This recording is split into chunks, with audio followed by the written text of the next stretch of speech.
see? It's still looking blue.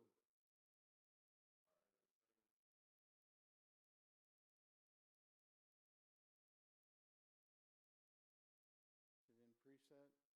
Is streaming working? Great.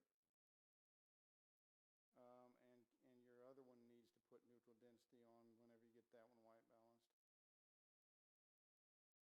That's still looking blue, isn't it? That's 3 still blue, Jeff. I don't know why. There should be a white balance card. There, that's better. Whatever you did right there is close. Wait, what did you do? I couldn't tell. That's it. Now you got it. That looks good. That's it. And cam 4 is blown out, which is, okay, thank you. All right, we're streaming, right? We know we have audio working with them. You're the man, Robert. Thank you. And we can start. We'll start recording when we get a little closer. They just start recording my Myrtle Anthem.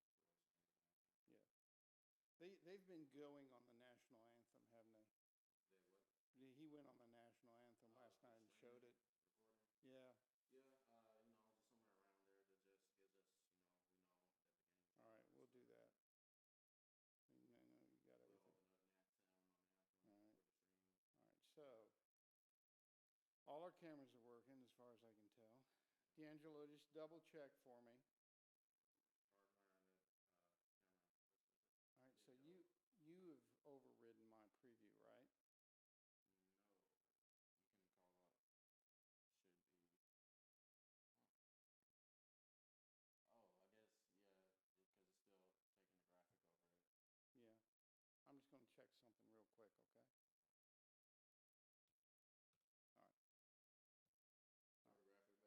Power the graphic back up. Yep. Good? All right. We will. Okay. That's right. So you just have taken it, and you'll need to take that down. All right. How are you feeling on your camera, Dakota? You feeling better now? Okay. You guys okay up there?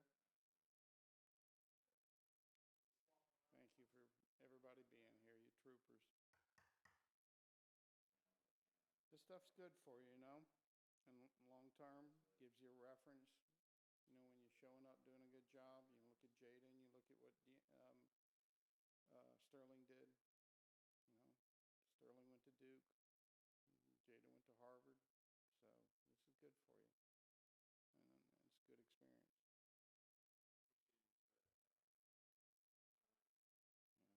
What neutral density are you on, Dakota?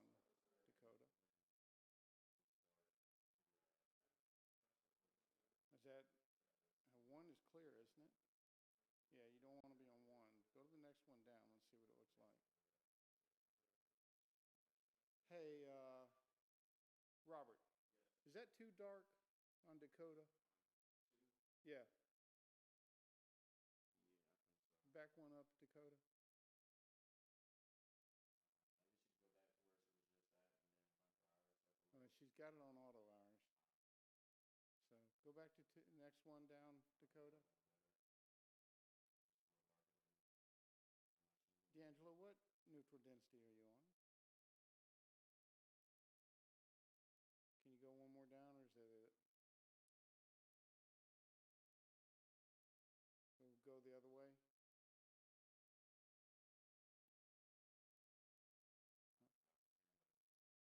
Is it too dark? That's pretty dark. Especially because, it's 6 o'clock, but eventually the sun will go down. We'll have to switch. Why don't you back them, both move up 1 to 2. Come on, 2. We'll shoot a little brighter. It just looked a little bright to me. Hers was blowing out a little bit. I think we got to leave hers on 3. Go, Dakota, go down 1 again, darker. Neutral density. Flip it down to 3. Dakota. Let's leave that, don't you think? Right, at least we started. Is it soft?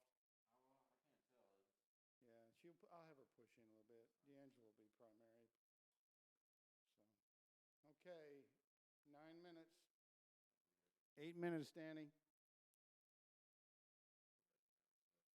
He needs to put his headset on.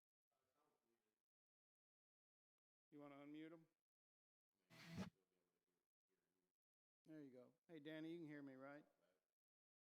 Yes, I can hear you. Okay, we got 8 minutes, Danny. 8 minutes? Yep, Okay. so let's start. Alrighty.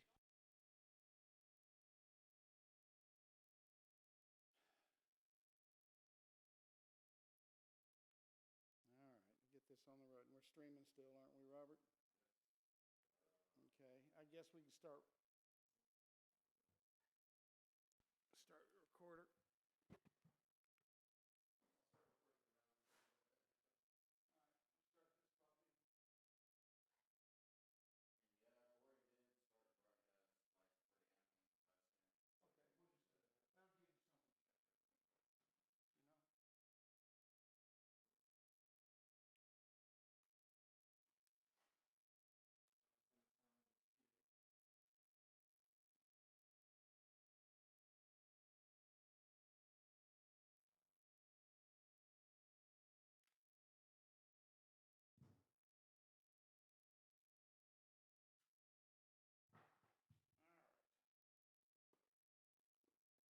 Got your rundowns.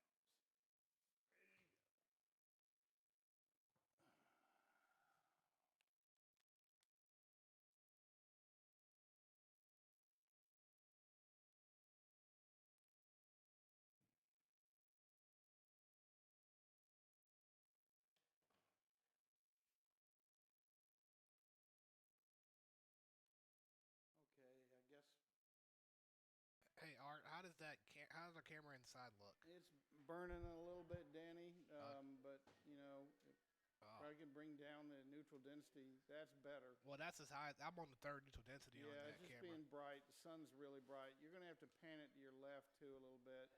Okay. Other way. Everywhere. Yeah, no, right in there, you know, and because it's going to be, when you have your two shot with your two people, you're going to have to scoot back. Okay.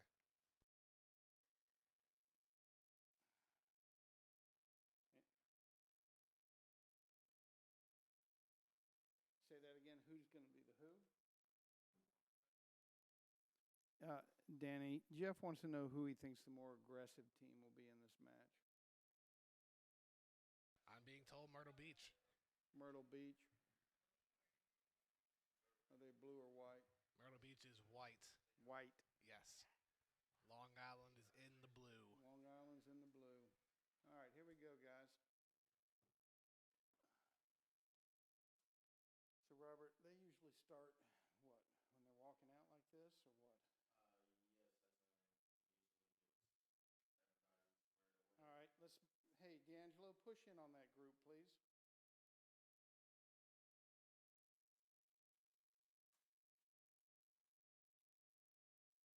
Do we have any Nat sound, or are we going to start throwing that out?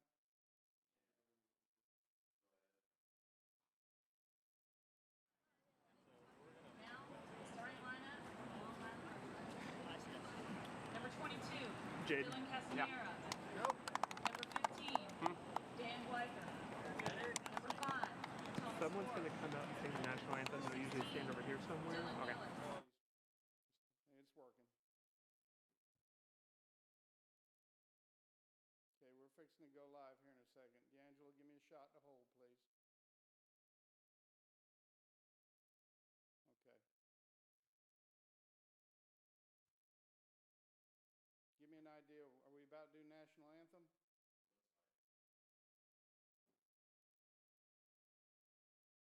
Tell me, are they doing national anthem? I can't hear it. Okay. Camera 4, hold on the flag and center it up, please. Hold that. You got to be steady now still. Turn it loose. Don't move all around.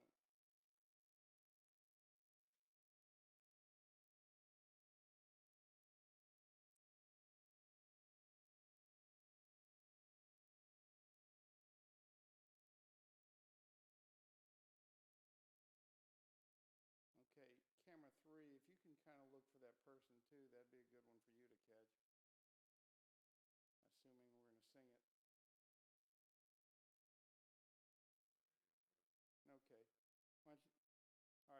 stand by, Nat. Go ahead.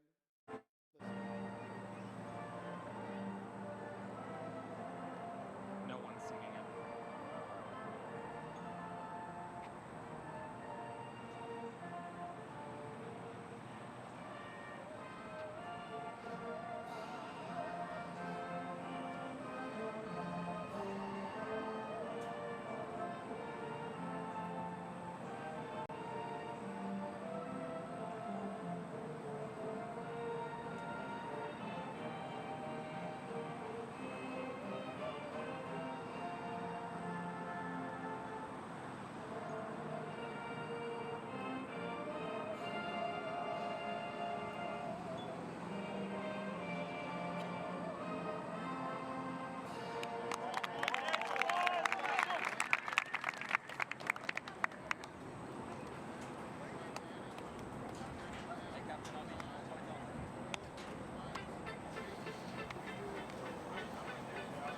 Twenty-four teams in the Eastern Conference getting ready and fighting in the last 2 months to this moment right here as we welcome you to Statesboro, Georgia for the 2017 PDL Eastern Conference Championships, with the semifinals starting today, featuring the Myrtle Beach Mutiny and the Long Island Rough Riders. Hello, everyone. Welcome. Daniel Wall here, joined by the head coach of Tormenta FC, John Milleracey.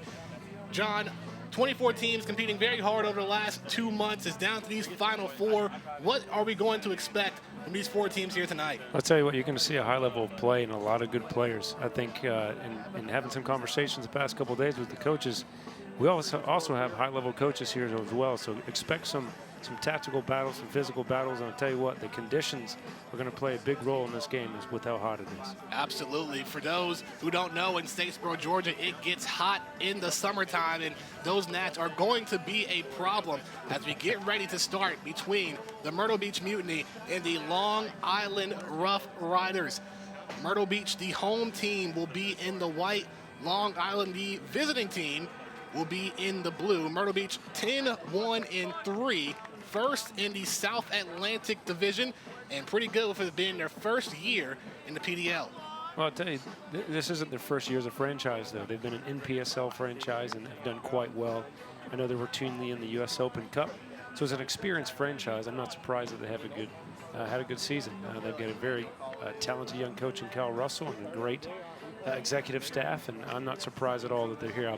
I expected big things from them this year. Yeah, and they expected big things as well, spending the first 5 seasons in the NPSL before jumping to the PDL, and they are happy that they're able to have so much success so early in their first year. And head coach Kyle Russell is definitely looking forward to this game. All 4 teams are high-scoring teams, so it's going to be a lot of fun action here this evening. I would expect so. And again, not to repeat myself, but I think it's going to be really important that you don't burn yourself out in the first half. If you're left chasing this game late in this game with the conditions that there are, that's the worst place you can be in this humidity and this heat. So I expect the first half to be a little cagey, not full-blown end-to-end. I think it's going to be patient, and I think they're going to probe each other a little bit and see what happens. Yeah, it'll be interesting how Long Island deals with the heat, traveling over 1,000 miles to get to Statesboro, Georgia. The heat index currently now is at 103 degrees, so it's going to be hot. Those kids are going to need to be hydrated throughout the entire game. It's a typical July day in Statesboro. Oh, absolutely. And for the Long Island Rough Riders, they finished second in the Northeastern Division, an 8-2-4 record, and they had a playing game as well, beating one of the top teams in the entire PDL in the New York Red Bulls U23 club. Yeah, that's a big win. Red Bulls are right away get some action here, quick mistake and a chance, it looks like. Good defensive stop. Red Bulls are typically our standard bearer in the PDL, and that was a huge win for this franchise to knock them off and be here in Statesboro. A 4-1 victory back on Tuesday. You have to be surprised on how soon Long Island, is playing here. They had their last game of the season on Sunday. They tied 1-1 to Western Mass Pioneers, and then had to play New York on Tuesday. Then they had to hop on a plane, travel down here to Savannah, drive to Statesboro, and get ready for a game here this evening. You know, that's not all that uncommon at this level. When you're trying to squeeze in an entire season over a summer, you're going to have to play a lot of games in succession, and teams that can rotate their rosters and manage that they find themselves here. So apparently the coach did a very good job, and they're doing great. Head coach Flavio Ferry for the Long Island Rough Riders. I was talking to him yesterday. They had a bit of trouble with their flights. They had to take 4 separate flights, divide the team up, flying from Long Island to Savannah. They had some players meet on a layover flight as well. Yeah, price of success, I guess. Huh? Yeah, Flavio is a very experienced coach and played in the MLS a little bit and played in the USL and has been involved with the Long Island Rough Riders for a long time when they were in the USL. And he's going to have his guys ready and prepared. I'm not surprised at all they're starting the game well here. Long Island trying to create some offense here early on. You saw when the opening match just started, they almost had a chance to score. Yeah, it was a quick mistake, a back pass, and all of a sudden Long Island's after him. Well, Flavio Ferry, the head coach for Long Island, said in order to deal with the heat and the gnats, he told his guys to keep running and keep moving to run away from the gnats, and that's what they're doing right here. Well, I'll tell you, when you get moving and you get energetic and your adrenaline's going, you don't notice the nets, but you do on the sideline. I can tell you that much. Look at this, the shape of both teams here. You can tell, as I expected, Myrtle Beach is not pressing. They're keeping a little bit lower line of confrontation, giving them the ball, and they're attacking third because they want to condense the field and limit their energy. In terms of being as economical as possible, because if you chase the game, you're going to burn yourself out quick. And that's exactly what they want to do. Speaking with Kyle Russell yesterday, they want to take care of the defense early on. That's been their play of the game. And a header by the defense from Myrtle Beach, trying to get out of the danger zone. A very important player in this game is their number 10, Myrtle Beach's number 10, Ricardo. He's a very shifty and east-west player. If you look at him, he gets in gaps and in pockets, and if he can get hold of the ball, he can control the game. Another big player to watch is the one that just gave up the ball there, their big striker. Obviously, his size is a handful. He gave our 2 center backs a handful both times we played him. He can occupy the space there to hold the ball up, let players run in. Expect big things from him today. So is Long Island able to regain possession? Bright start, very bright start for Long Island. Of course, in the opening minutes, both teams going to have a chance to feel each other out before you see some attacks going on. It's a good tackle. Some of the top players you talked about looking for Myrtle Beach is Tobidza Uzo. Yep.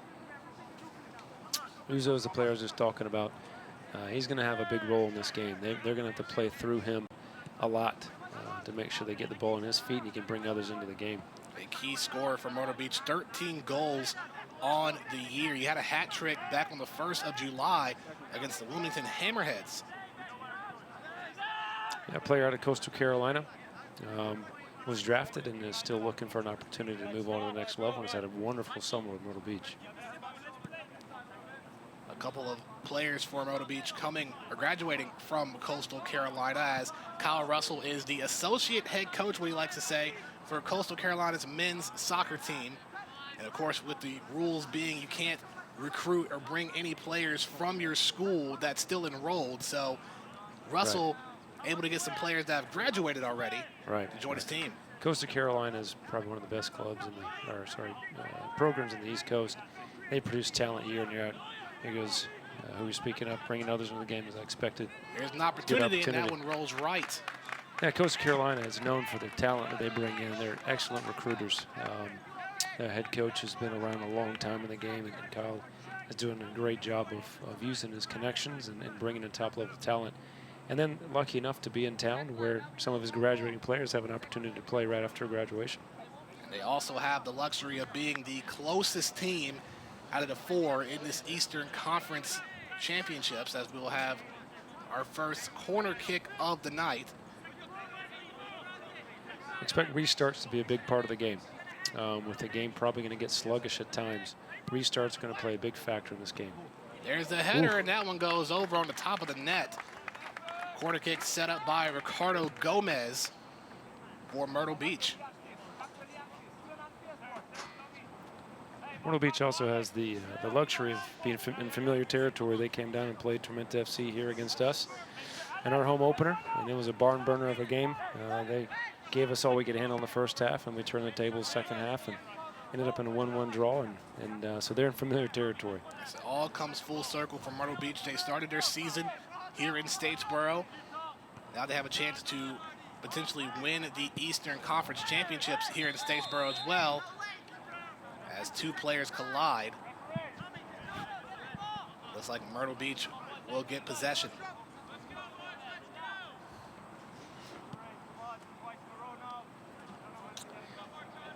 One of the advantages that Myrtle Beach had, that they got to train in the heat all week.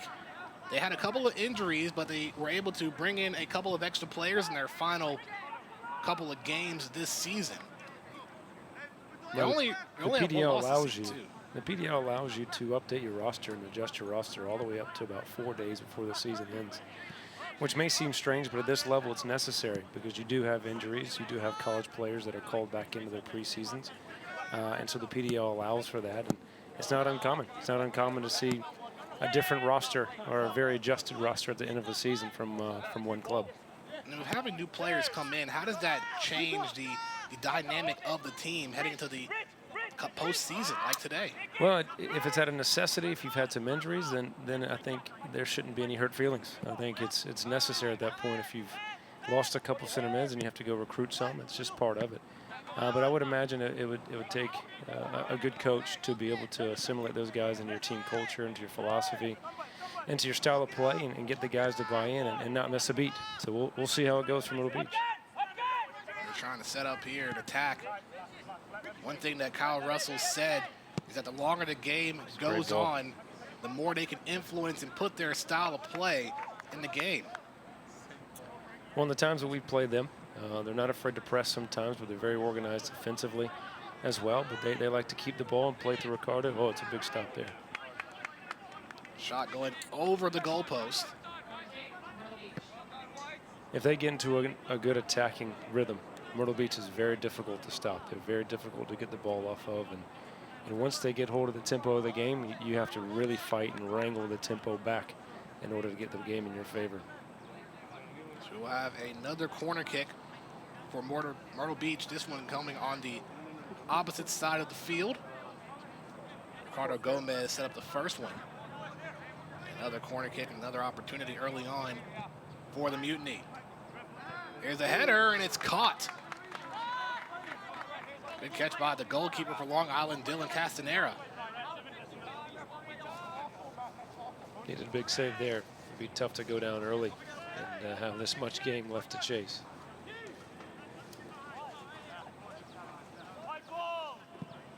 Dylan Casanare, the goalkeeper for Long Island, has 35 saves on the year. He had 5 saves against the Red Bulls in their playing game. And Casanare from the University of Columbia led the NCAA in goals allowed average. Wow. He makes few mistakes out there on the field. Well, it seemed like a routine save, but still a very important one. Right away, Uzo has put his mark on the game. He's been occupying the center backs. Really, I mean, one guy has given 2 guys all they can handle and has already had a couple of chances. For those who are just tuning in the opening minutes of the first semifinal matchup of the Eastern Conference Championships between the Myrtle Beach Mutiny and the Long Island Rough Riders. Later on this evening, it'll be the Charlotte Eagles going up against Seacoast United. An interesting fact here, all 4 teams are either from the Northeast Division or the South Atlantic. The 2 Mid-Atlantic teams did not make it out of the playing game. The New York Red Bulls and Reading United AC both losing early on. That was one of the surprising things that was talked about when all 4 teams made it to Statesboro. Well, when you get to the knockout stages of a season, anything can happen.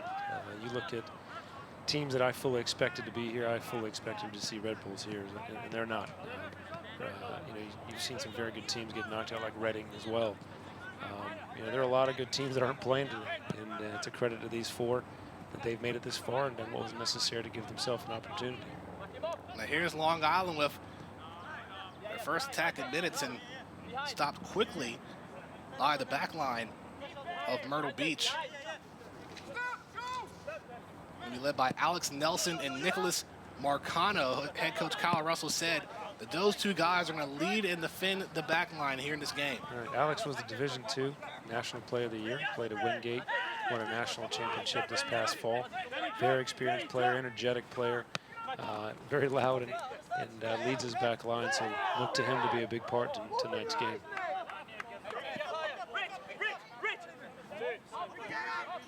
Again, there's Ricardo on the ball. That's what he looks to do, just get in those gaps, get in those pockets, and spray the ball around. You're going to see him slip in between the lines there. He's looking to that gap between that 10 and 9 and try to get on the ball as much as possible. Here comes Myrtle Beach trying to get closer and closer. Hey, Jade, you can get Ball about half the way rolling down the out goal. of bounds. Sorry? You can get about half the way down. Okay.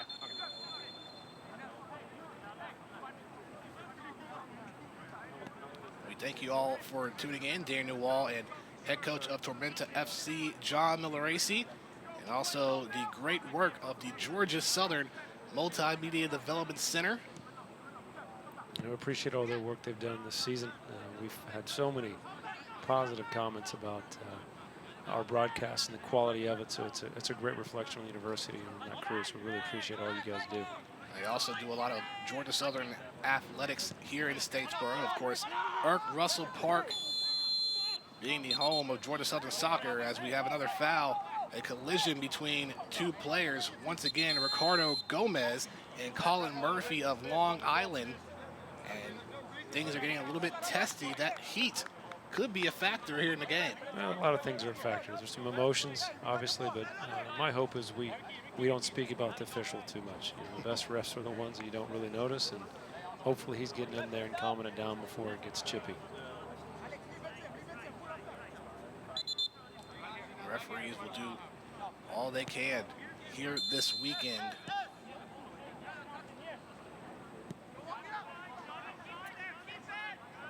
It's good patience from Myrtle Beach.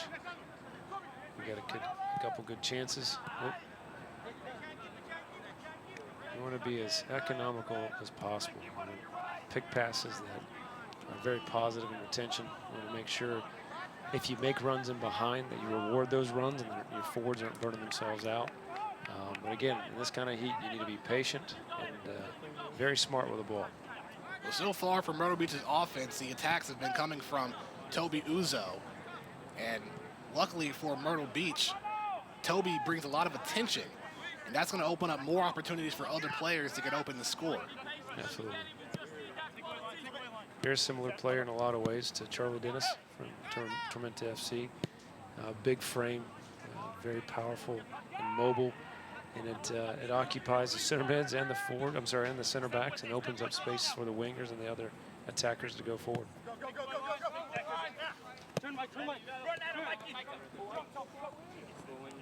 Here comes Myrtle Beach. Michael Lightbourne trying to split through the middle.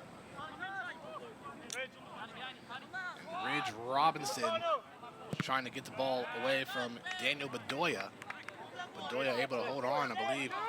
Long Island will keep possession. Long Island's doing a very good job of not panicking, even though Myrtle Beach had more of the ball. Long Island looks to be content, sitting in a little bit, staying compact, not giving the ball away in bad areas, and just seeing out the next few minutes. Speaking with Flavio Ferrer, the head coach for Long Island, about their previous game against New York, they were great defensively. And we're doing a lot on the outside, so they had to work to get through the inside to score. That's how they were able to get the 4-1 win. Well, it looks like their game plan again is to sit in, be patient, hit them on the break every now and then. And again, they haven't had a great run of play here in the last 10 minutes, but they haven't conceded, and that's just part of the game sometimes. If you're not able to influence the game much in possession and create chances, just don't concede, just hang in there. Well, Myrtle Beach has Toby Uzo kind of leading the way for their team. Long Island, their goal is to spread the wealth. They don't have to depend on one specific guy scoring for their team. So if anyone's open, they're going to get the chance. Yeah, that's what you want. You don't want just one player that you're looking for. Now, if you have a world-class special attacker, then obviously you want to give him the ball.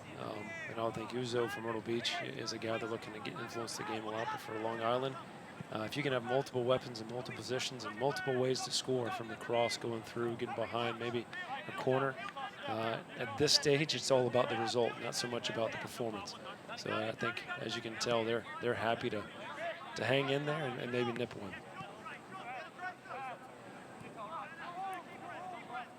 Now Long Island looking to spread the ball across through their back line.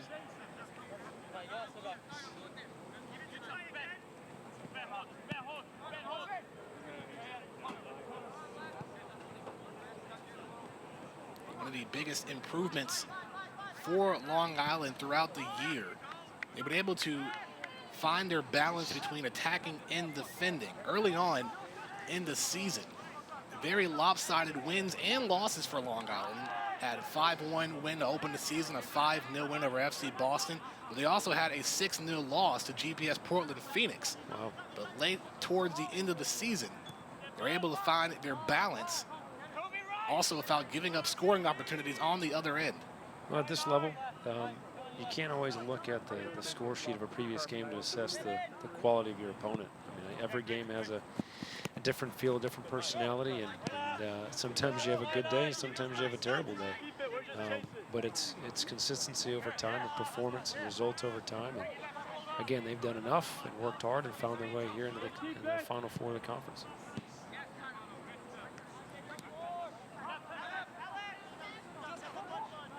Now Myrtle Beach trying to create some offense, another collision, and possession will stay with Long Island.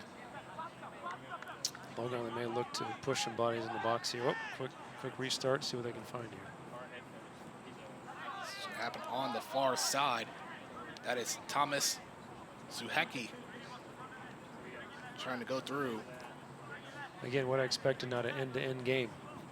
I think both teams are being very patient.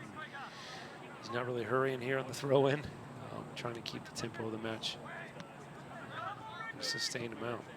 Inside the 18, ball kicked out of play by Myrtle Beach. Now Long Island, they're going to need to keep the ball here for a bit. They got to get Myrtle Beach chasing a little bit. Myrtle Beach has had way too much of the ball. It's unfortunate. That was an important time for Long Island to put their imprint back on the game.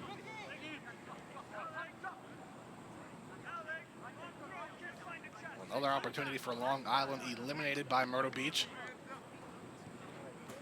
They will regain possession, but now it will go back to Long Island. So lots of unforced errors. I think there's some nerves on the field for sure. Well, a lot is riding on here in the semifinal matchup. Is win or go home, and That's Long right. Island doesn't want to go all the way back to New York when they just got here as well. That's right. We spend more time traveling in 3 days than they did actually playing and enjoying the trip. Inside the 18, close to the danger zone. Arthur Bedoya trying to go in, and now Myrtle Beach back on the offensive.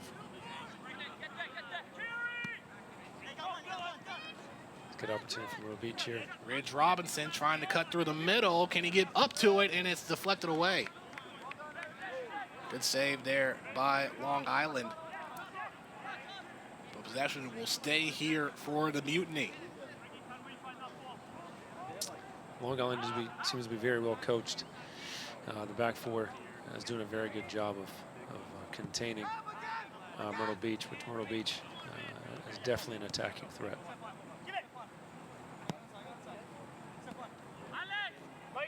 Let's see what the Mutiny will do. Michael Lightbourne was trying to get through.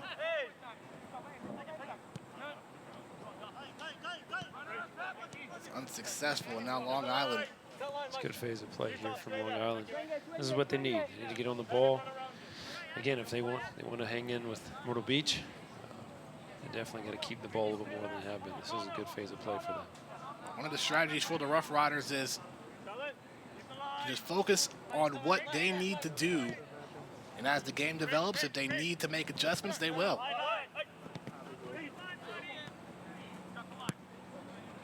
There's a lead. Chance. A good cover by the Mutiny's goalkeeper, Eric Marscheider. I was able to see Mark train Monday and Tuesday of this week. He came into the Charleston Battery. They had an opportunity for some PDL players to come in and train and play. And he showed quite well, so he's a very good goalkeeper.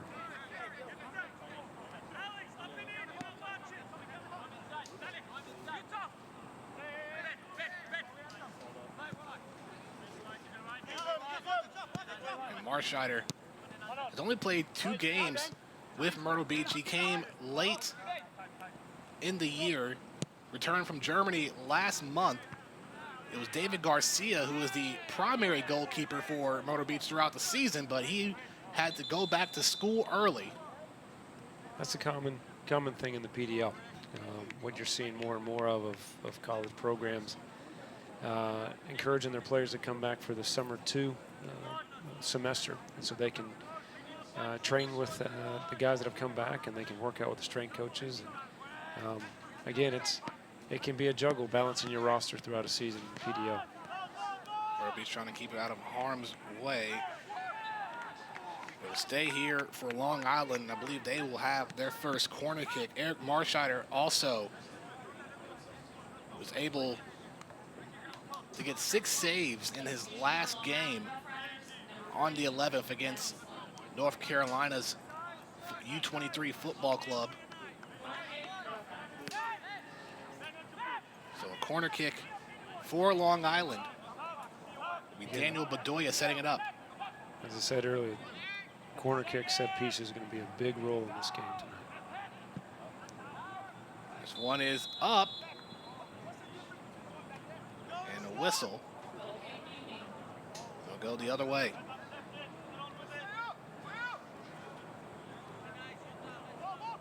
Long Island's done a very good job in the last 10 minutes, connecting some passes, getting out of the defensive end, getting a couple of restarts. That's what you want to see from them, getting back into the game a bit, with Myrtle Beach starting the game pretty well. Still scoreless about midway through the first half of the first of 2 semifinal games in the 2017 PDL Eastern Conference Championships. The winners of both games will advance to tomorrow night here at Russell Park in Statesboro, Georgia. Mutiny trying to get through.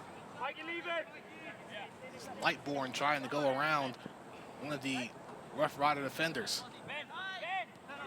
They'll get possession.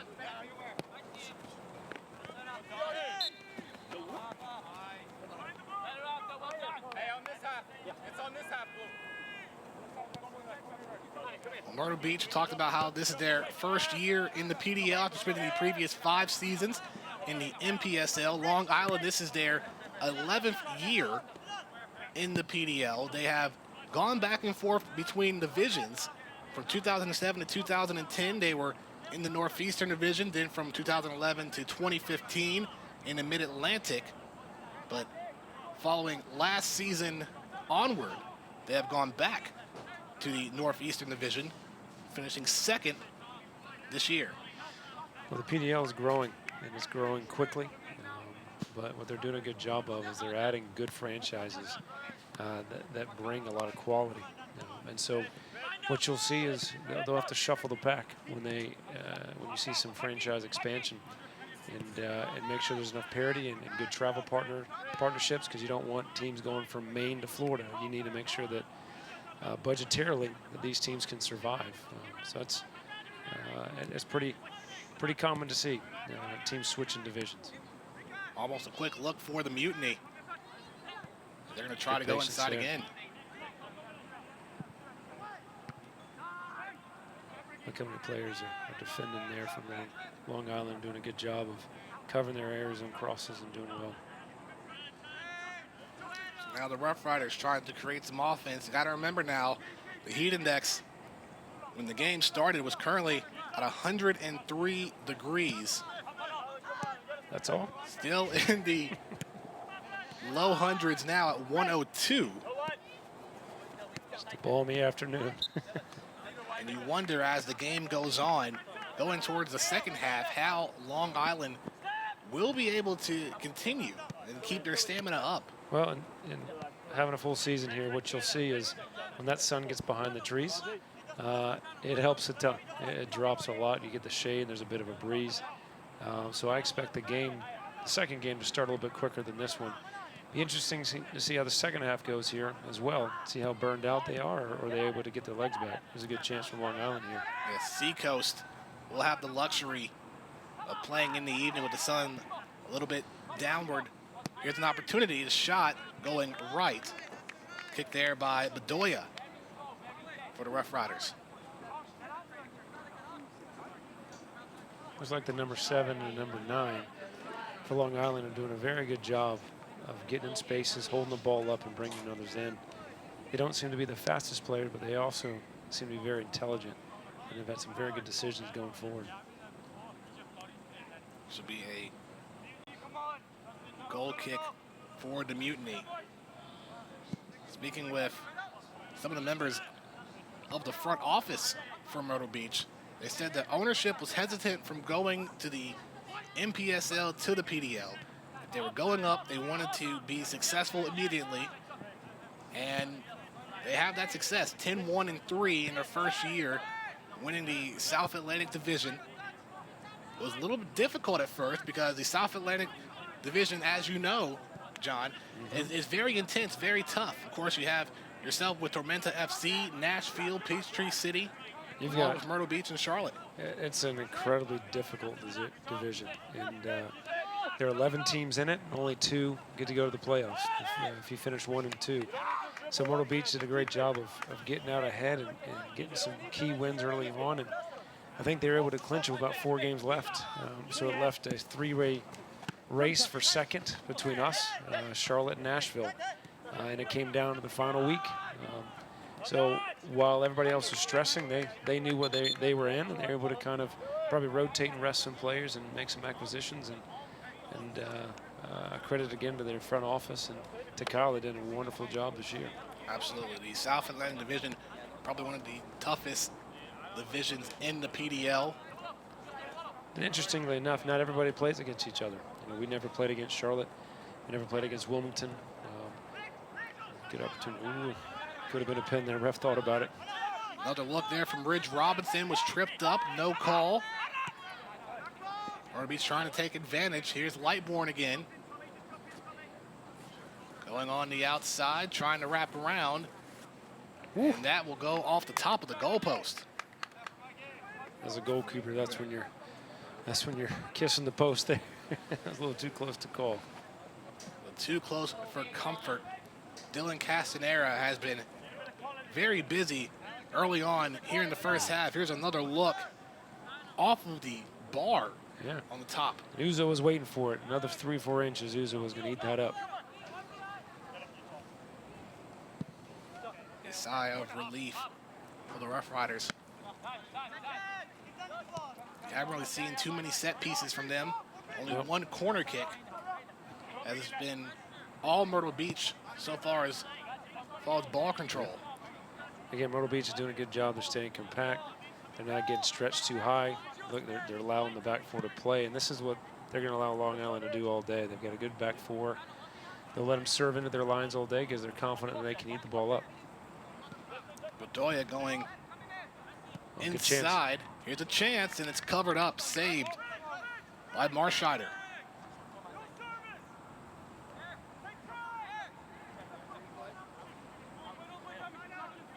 Going right into the hands of Game's Marscheider. starting to open up just a little. That's what you want to see as a fan here, and if you're tuned in, you want to see some chances. There's been a lot of cagey battling in the midfield, and now within a minute there, we had a ball go off the back of one bar, and the goalkeeper have to come out and eat up a cross. So again, Long Island there, just like Myrtle Beach, content to let them play a little bit and not really confront them to around half line.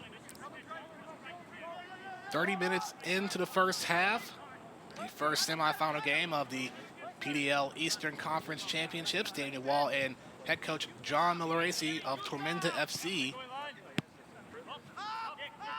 At halftime, we'll have a chance to talk with members of the front office from both Myrtle Beach and Long Island, as well as Charlotte and Seacoast during halftime of Game 2. Game 2 will begin a half hour following the conclusion of Game 1. Long Island with an opportunity.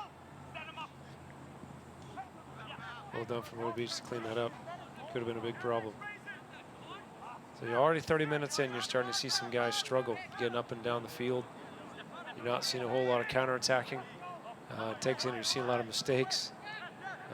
I don't want to blame it all on the heat, but it's pretty hot. Both teams, well, more so the two play-in teams having the same amount of time to prepare for this matchup. Myrtle Beach having the full week to get ready. Well, it's going to be difficult for whoever wins this game to play, again, 24 hours. To put this much energy and resources into one game and have one day to turn it back around and try to win it all. You have to ask, usually in between soccer matches, you have a couple of days of rest.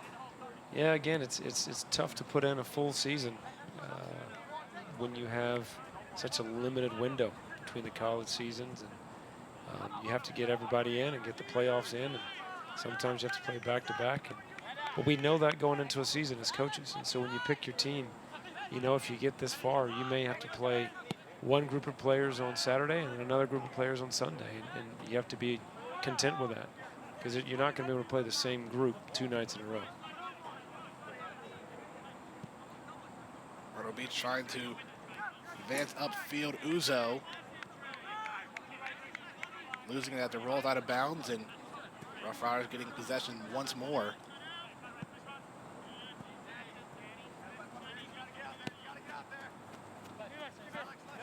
Not a whole lot of off-ball movement here. Guys are just kind of content, waiting to see what happens. Again, very patient from both teams. Almost like a chess match, looking for that one opening, that opportunity to strike, and that may have been it. But the pass going a little bit too far into the hands of Marscheider for the Mutiny. Right. He probably, I mean, could be totally wrong here, but I don't expect this game to fully open up until later on. I think both teams are content if it goes 0-0 at halftime. They're not too worried about it. I'm going to tell you, the team that can go in a goal up is in a great position going into the second half. So you definitely want to get ahead. Playing in Statesboro this time of year, by the 65th minute, you do not want to be down a goal. It's very difficult to chase a game in these kind of conditions, and on this big field we play on, it's a lot of space to cover. Myrtle Beach trying to go through and another foul. A lot of whistles blown in the first half, and I believe we will have our first yellow card of the evening.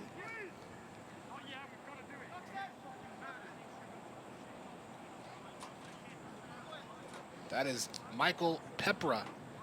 That is down and able to get up on his own will. So as a coach here, you want your players to recognize what an important moment in the game this is. You know, we're 33 minutes in, and both teams are looking a little heavy-legged. If you're Long Island's coach, you want them to switch on and make sure the ball doesn't drop. Goalkeeper makes a big play for Myrtle Beach. You want your guys to make a good run. You want a good ball in. You want to capitalize on this opportunity. So this is a big moment in the game. A big moment for Myrtle Beach, indeed. It was also Utah Yamamoto that Great went ball. down. There and it is. that one Oh, goes my off goodness. the post. Wow. Dylan was Casanare was nowhere near being able to make a save. Nope, that was a great ball. Great header down. You watch the replay here. This is what you want. Headed down away from the keeper. No chance from the keeper. Just inches away from a goal there. Took a bounce and deflected right off the goalpost. You know Myrtle Beach is going to want that opportunity back. That's right. That's right. As a goalkeeper, your post is your best friend sometimes. I'll be interested to hear what Kyle Russell, the head coach for Myrtle Beach, will have to say about that. At halftime, we'll have the owner of Tormenta FC, Darren Van Tassel, interviewing both coaches for Myrtle Beach and Long Island. Well, you know, as a coach, you can't get upset about your players missing that. That was a great play. You know, you're talking inches. You want your players to put everything on frame, and you're talking about a quarter of an inch that bounces to the left and goes in. So it was a great play from Myrtle Beach, just a little unlucky. And Long Island has to realize that was way too close for comfort. They got to pick it up here. It has been a game of interest so far here in the first half.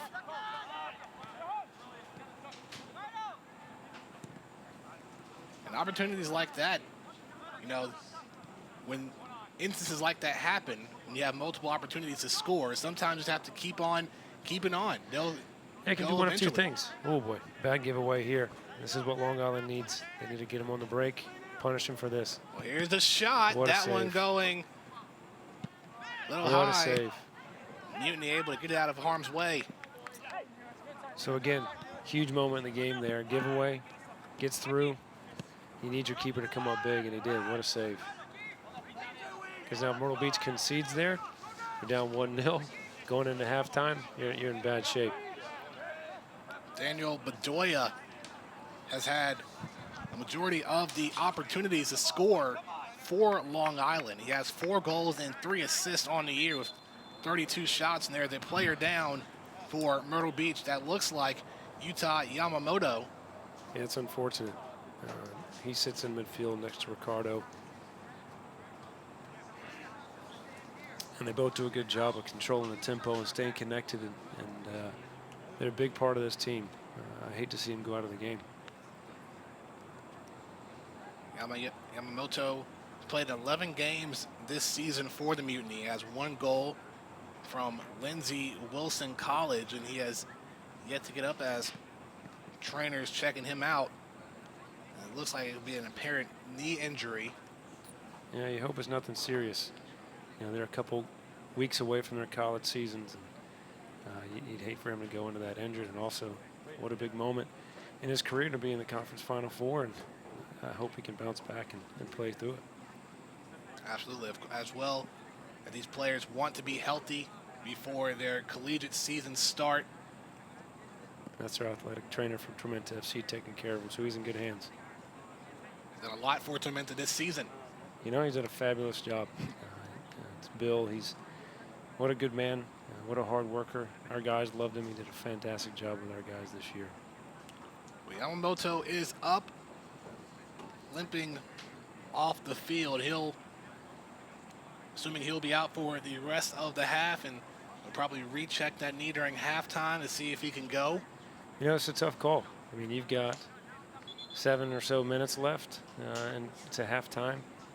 You know, if you let him rest the last 7 minutes, you're sitting down to 10 men. You don't want to go down a goal. Do you go ahead and make a rotation and make a safe call? I'm not sure. Looks like he may try to push through. I don't know. We'll see. Oh, nope. Looks like they're making a change. I believe it is Neil Lavati coming in for Yamamoto. So an early, or for the first half. That's a very early sub. Very early substitution. He's clearly injured if he has to come off. So they've made a call that he doesn't feel fit to go, so they had to make a quick change. But player safety is a priority, especially like you said, with collegiate season starting in a couple of weeks. While you want to be able to play in tournaments like this and potentially maybe even the PDL championships, you have to also look at your future as well. Absolutely. It'd be tempting to make a player push through an injury, but you have to have a long-term perspective. This is a development league. As much as we want to win, as much as we want to win the PDL championship as coaches, ultimately it's our job to take care of our players and send them back to their colleges or wherever they're moving on next as better players, better people, and of course healthy. So making a guy tough through an injury is not the best call. It's well done from Kyle. Out of the 4 teams in the Eastern Conference Championships, only one has won an actual PDL championship, that being the Long Island Rough Riders in 2011. They've actually advanced to the PDL championships. They won the conference championship in 2011. Was also the Mid-Atlantic Division champions. They've got a very long history in soccer. Yes. They've always been strong, and they're a very strong franchise, and they've got a wonderful reputation.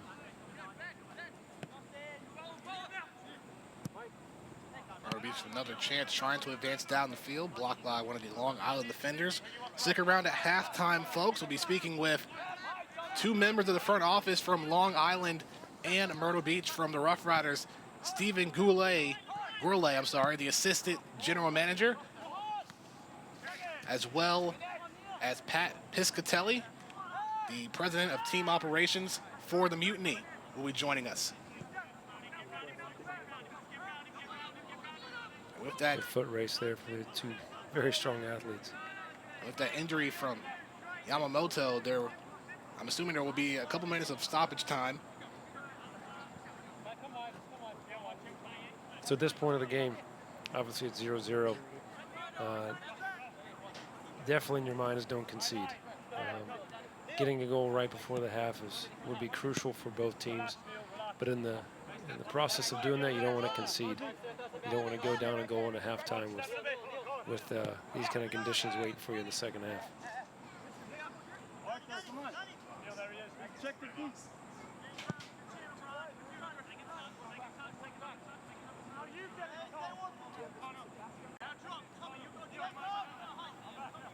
Rough Riders trying to create some offense. Try and score late here. And get an early 1-0 lead heading into halftime.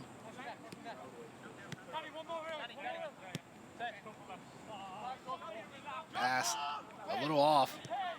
Picked up by Uzo.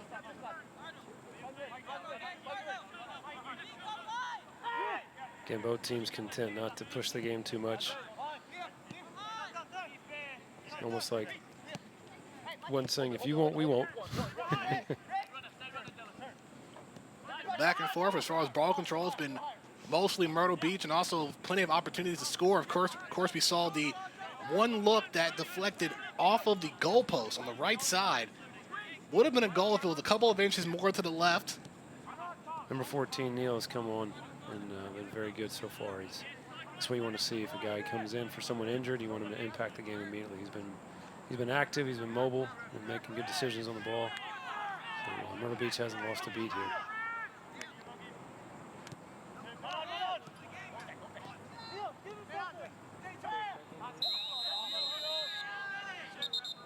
Another whistle and another yellow card has been given out. It's a tactical foul there.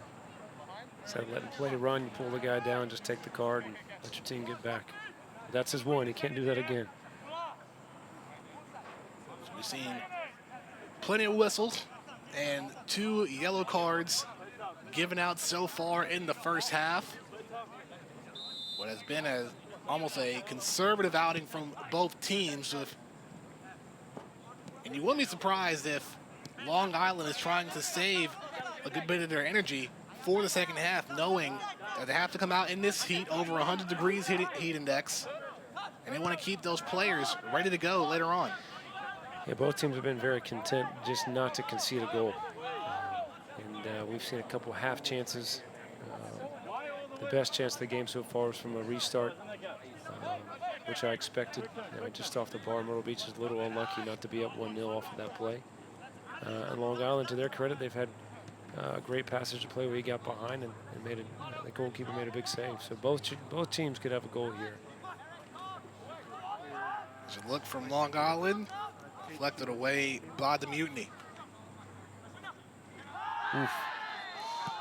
And that could bring out another yellow card. Justin Carfoya hitting the ground hard. Game's getting a little physical.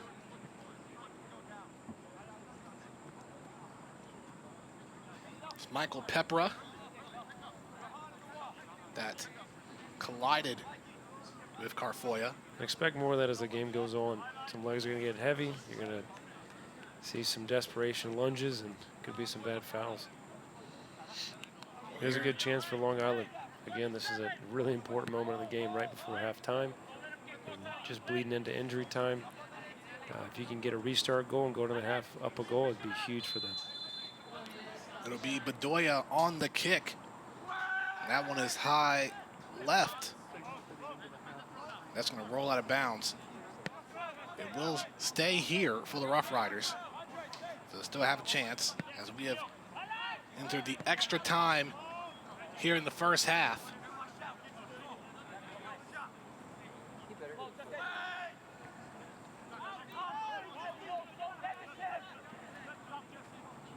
We'll probably have a couple of minutes here as play stopped when Utah Yamamoto was clutching his knee. It was Good taken tackle. out. Uh-oh. A little drama. Another situation here down the field. And both these teams want to win. It's a little chippy out there. as Burhan Gamara goes down, and now more officials may have to come and separate both teams. They're very physical in the first half. You know, increasingly so. It's hot, as we've said. Both teams have a lot on the line. And, you know, a lot of times one foul can lead into another foul, which leads into another foul, and it's important for the referee right now to cool it down, calm them down, get them refocused on what the purpose of the game is, and move on quickly.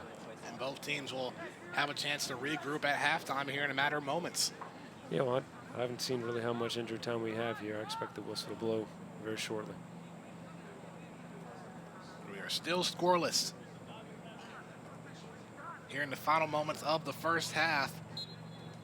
The first Eastern Conference Championship semifinal matchup. Here we are, halftime. And now it is officially halftime. We are scoreless, 0-0 between the Long Beach Rough Riders and the Myrtle Beach Mutiny.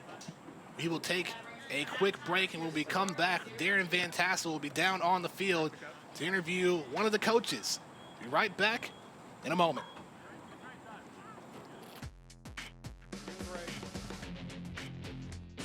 Hi fans, this is Darren Van Tassel. I'm the owner and team president for South Georgia Tormenta FC, and we are so excited to be hosting the Eastern Conference Final Four here in Statesboro, Georgia. We want to welcome all our viewers where you're watching. We've got 4 outstanding teams here. 2 are going to make the finals, and 1 will be representing us as we move on to the league championship.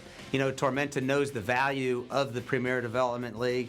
The front office and our connections to the USL have been invaluable to us as a franchise our first 2 years, and to have grown to the place that our colleagues in the rest of the Eastern Conference felt confident enough for us to host the Final Four says so much about our excitement, about where we think the league is going, and what all the franchises mean to us. So happy to have you here in Statesboro, and as we say with our franchise, pros start here. Live, go. All right, ladies and gentlemen, we're here at halftime where it's knotted up 0-0 in the semifinal match for the Eastern Conference. Coach, a lot of opportunities in the first half. So a couple observations you might want to share with the fans.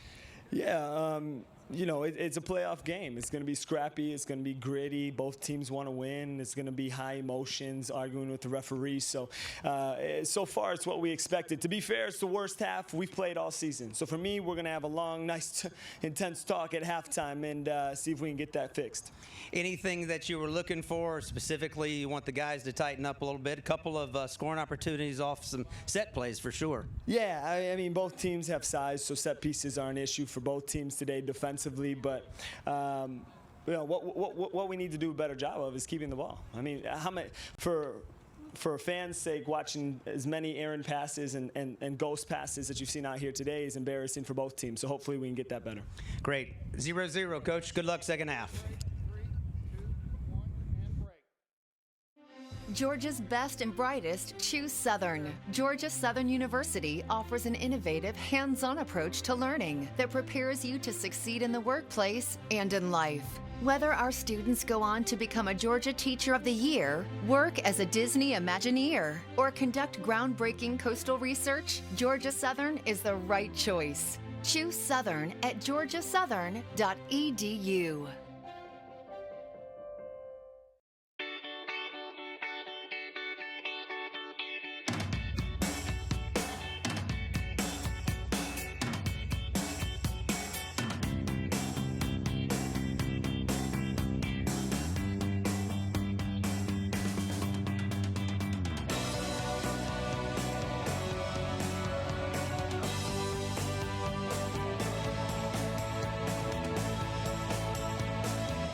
We get you back to you.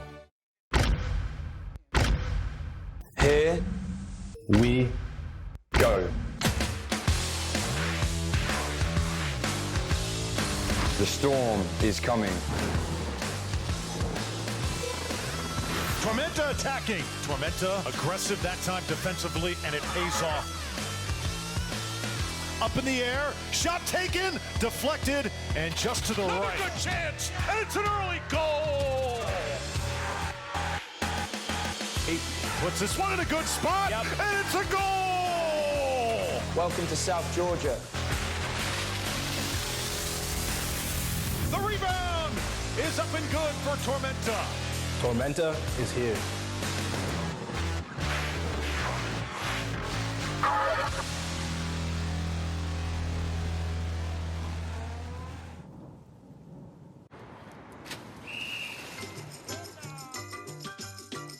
I'm not playing with you. I can fit a little bit. I can play a little bit. I'm in for you. I can see a little bit. I can see a little bit of you. I got a hold on you. You got a hold on me. It's my name.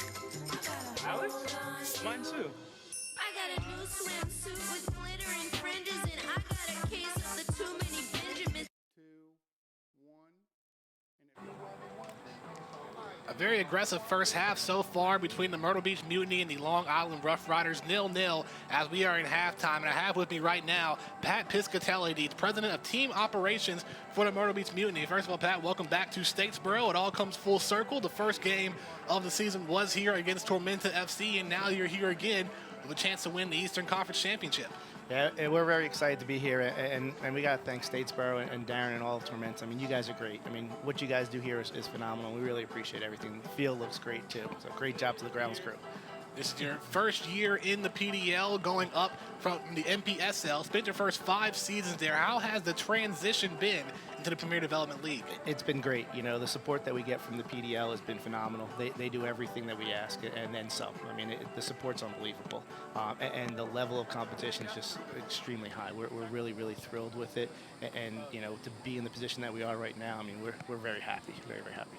Well, one of the things that you talked about is you wanted to have success quickly, and you seem to do that very well. South Atlantic Division champions, 10-1-3 on the season. How has that success been able to change going from the MPSL over to the PDL now? I give all that credit to my staff.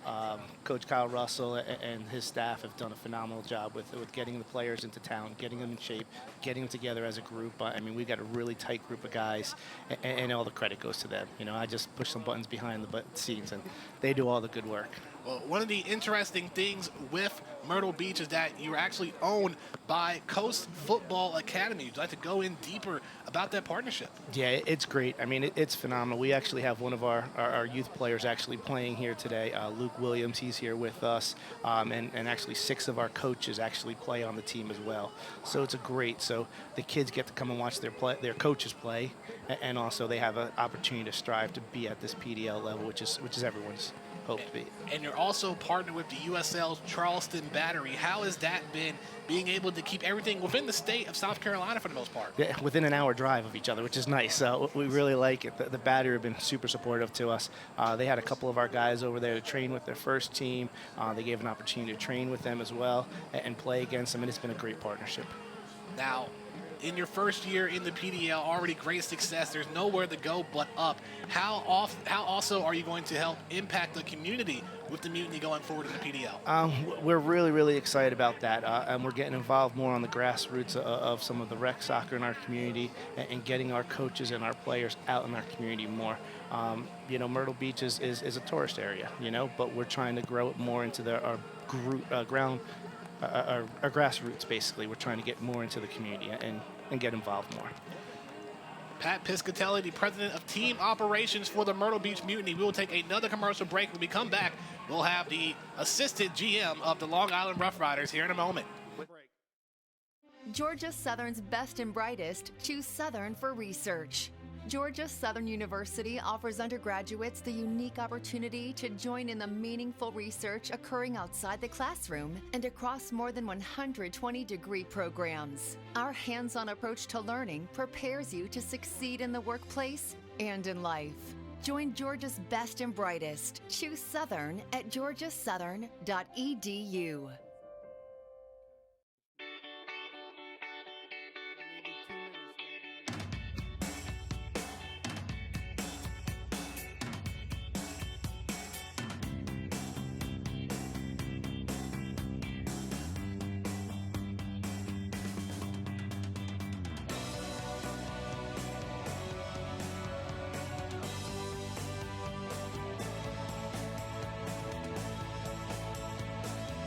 We get you back to you. Downtown and thrift stores that bloom out to your door. With new sights and old friends and new day, no dead end. 'Cause I'm off the highway for good. Oh, I'm moving on and I'm letting go. And I just thought that you should know that I'm on my own, but I'm not alone. 'Cause I've got the road with fast cars and more thrills, the good beer that love fills, with bright lights and warm nights and whatever feels right. 'Cause I'm off the highway for good. Oh, I'm moving on and I'm letting go. And I just thought that you should know that I'm on my own, but I'm not alone. 'Cause I've got the road.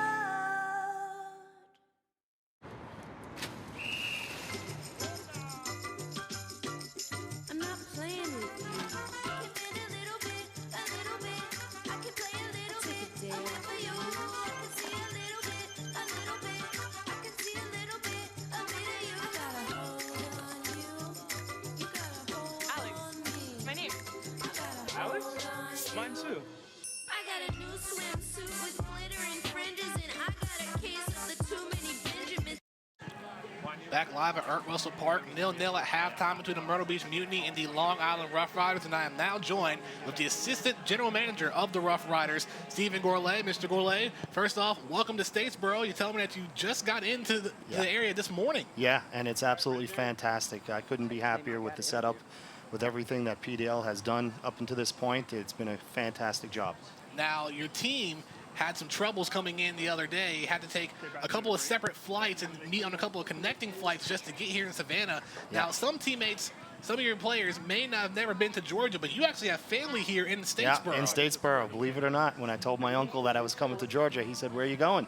I said, "We're going to Statesboro." He goes, "That's where I live." And Statesboro is a very small area, so Yeah. everyone almost knows everybody. Yeah. So with the Long Island Rough Riders, this is your 11th year in the PDL, but the organization has been going around, has been started since 1984. 1994. 1994. Yeah. I'd like to go more in to tell people who may not know about the success of Long Island.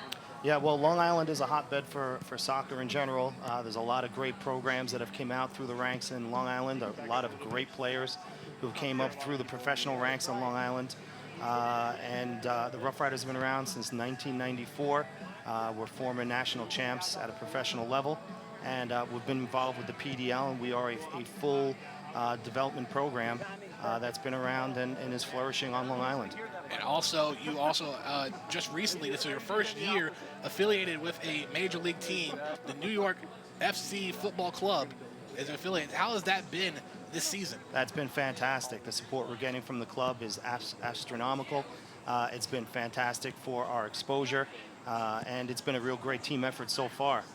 And we're only looking for great things down the road with our partnership with them and to grow that and from a grassroots level all the way up on Long Island. So, and also one final question. You had so much success happen. Been here since 1994, also Eastern Conference champions in 2011, your first year of a Major League Soccer affiliate. What is next for Long Island moving forward? Well, you know, I have to tell you something. It's a team effort. From our associates that we work with, our coach Flavio has done a fantastic job this year preparing the team properly. Our partners with LIU, Winthrop Hospital, who takes care of our players, makes sure that they're healthy. Hammer Athletics, who does our sports conditioning. We've really put together a really solid program that we feel is going to be extremely competitive at a professional level going forward. And we're using that competitive edge and that competitiveness to grow from a grassroots level all the way up through and hopefully develop some great soccer players for the future of America. Steve Gourlay, the assistant GM of the Long Island Rough Riders, will take one more break and we'll send it right down to the field. Second half action coming up in a moment.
Fans, as we get ready for the second half here, it's about getting ready to start. Coach, thanks for taking the time to meet with you. Tough first half. Any thoughts for fans watching back home?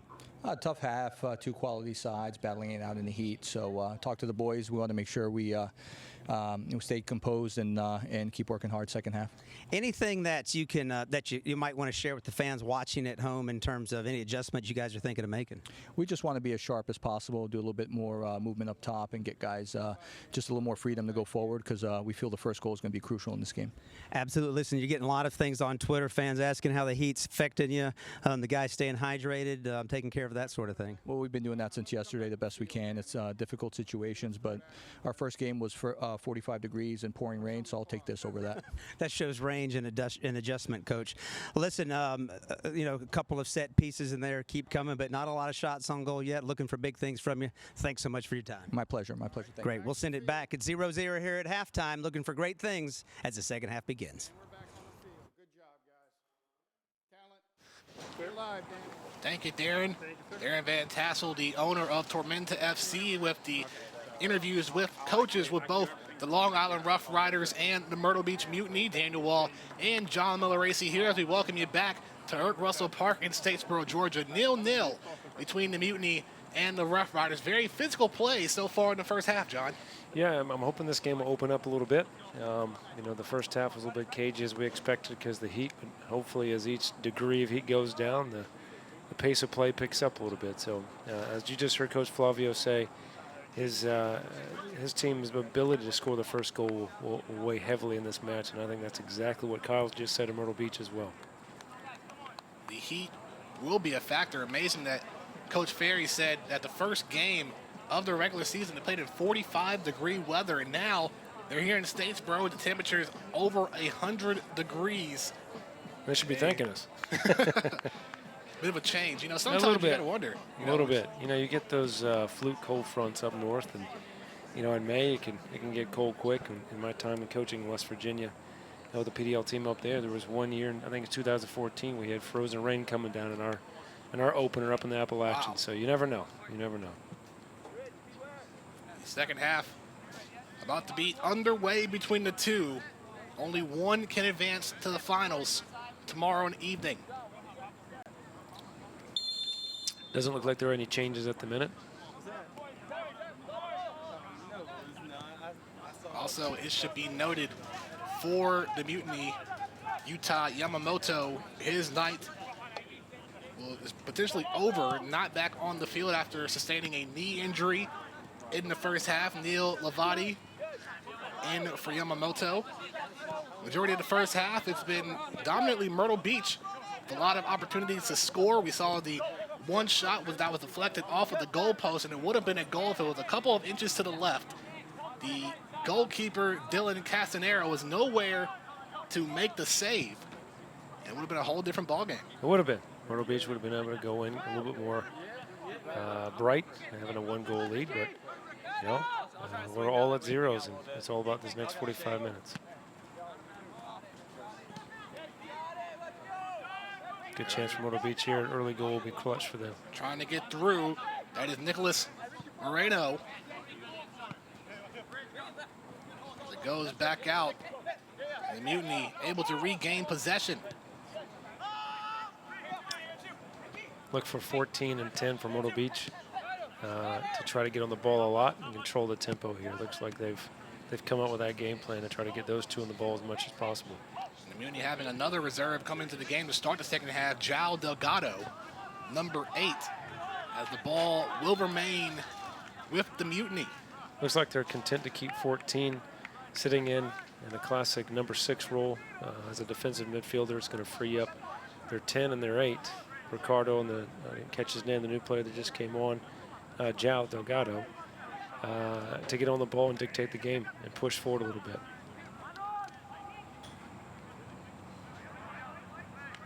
Well, while we have the Eastern Conference semifinal tonight, other leagues are going to be having their championship games tonight. Yeah, watch the highlights of the Mississippi game. It looked like a very entertaining game. I think it finished 4-3 in the last 2 or 3 minutes of the game. And there will be a new champion this year as the PDL champions and the Midwestern champions, Michigan Bucks, eliminated in the semifinals yesterday. Wow. Along with the runner-up being eliminated in the playing game. So it's wide open this year. It's wide open this year indeed. That's good for the league. It just shows that teams are getting better. There's more parity. And if you put together a good squad, you got a shot. Long Island trying to create some offense here on the near side. This is good for both teams. Both teams have been in the 18 within the first couple minutes of the game here. I'm sorry, the second half. That's fantastic. Thomas Suhecki losing it as the ball goes out of bounds. It looks like it will remain here for Long Island, and we will see our first corner kick of the second half. Daniel Bedoya will set it up for the Rough Riders. Again, corner kicks are going to play a really important role in this game.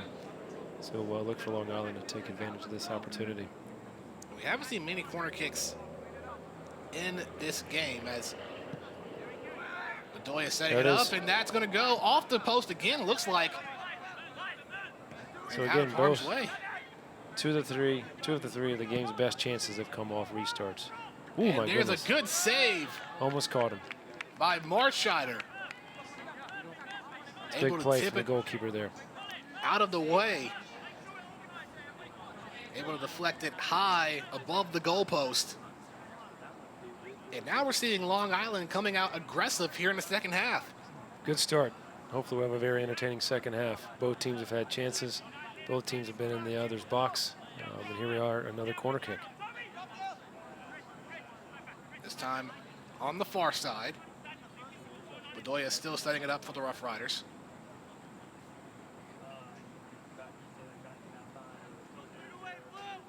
If at first you don't succeed, you try again. Well done from the keeper there. Looks like the back post is wide open there. 7 is wide open. Look at that.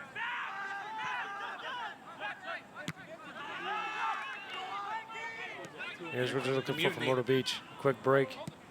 It's a great pass. And here's an opening. Trying to get a shot, what a tripped play. up, stolen away by Long Island. It's a great play.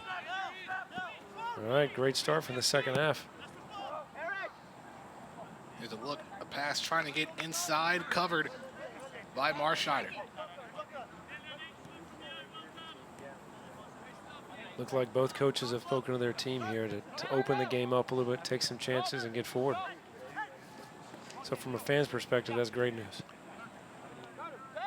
Should see more high-octane offense from both teams here in the second half. A bit of a 180 from the first half, and both teams were very conservative, not trying to attack head-on, trying to wait for their moment to attack. Both teams have a lot of goals in them.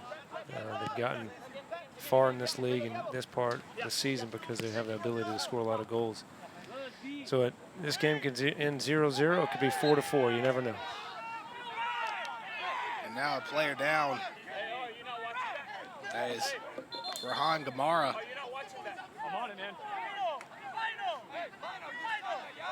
It's like 11's claiming they ever stepped on. He's holding his quad as if he was stepped on by one of the Long Island defenders.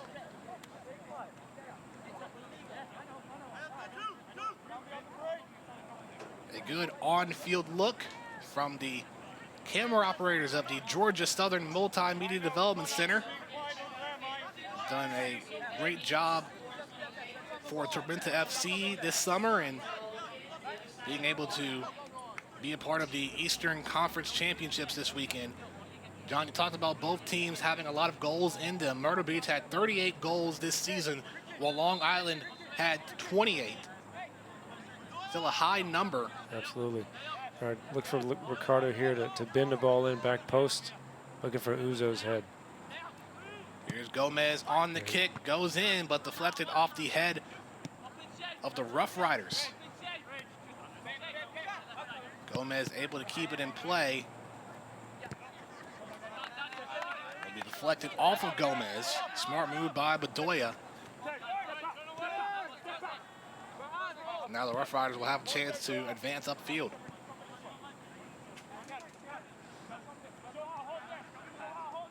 What you're going to watch here is that that shadow creep closer and closer to us here in the box. And the closer that shadow gets, the cooler it gets out in the field, and hopefully the game will open up a little bit once it cools off. The sun starting to set here in Statesboro, Georgia. Feel going to be a little bit cooler, especially for our second matchup of the evening between the Charlotte Eagles and the Seacoast United Phantoms. Our second semifinal matchup starting in a half hour Good ball. after the conclusion of this matchup between Myrtle Beach and Long Island. Number 8, Zhao, has come on and has been very bright. He's been on the ball. He's been energetic. His passes have been forward, not side to side or back. And obviously that was a very purposeful tactical change that Kyle's made to insert that player to really push the game and get the game forward a little bit. Myrtle Beach will have their first corner kick of the second half, and Zhao Delgado will set that up for them.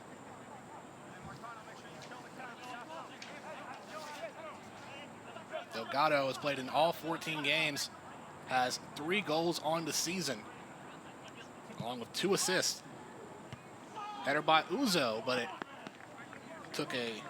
went a different direction than he wanted it to. Yeah, just mishit it. It was a great ball. Obviously looking for him. And just wasn't able to tuck his chin in and knot it down. Just mistimed it a bit. But again, you can tell he's a force in there. And you can just dump a ball in his general area, and he's going to get up and go get it. Talking with Kyle Russell, he said that Uzo shouldn't even be playing in the PDL. He could be in the MLS. A few injuries kind of hindered that after college at Coastal Carolina. That my understanding is he was drafted and spent some time in some MLS camps and got injured. And so again, this summer's been a good opportunity for him to get healthy. And obviously, I think you told me 13 goals. That's in 14 games. That's not too bad. A good way to bounce back, along with 3 assists. And things continuing to get chippy on the field, picking up right where the first half left. Yep.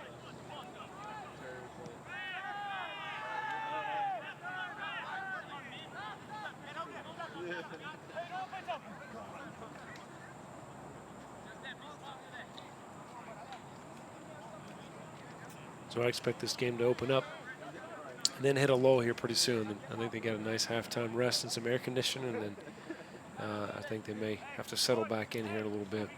We also have to wonder, as we are in the 56th minute, when both teams will be making substitutions and getting fresh legs, and who can come off the bench as a reserve to pretty much help their team get the victory. Well, Myrtle Beach has already shown that they have depth. They've been 14 and 8 into the game already, and both have come in and impacted the game right away. So it just shows the overall quality of that side. Neil Lavati and Zhao Delgado, 2 reserves that have been in for Myrtle Beach. Long Island yet to bring in any reserves.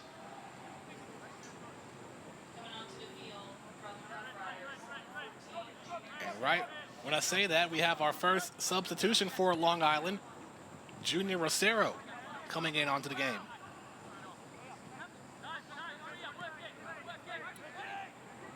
Long Island's only had 1 real chance in the run of play.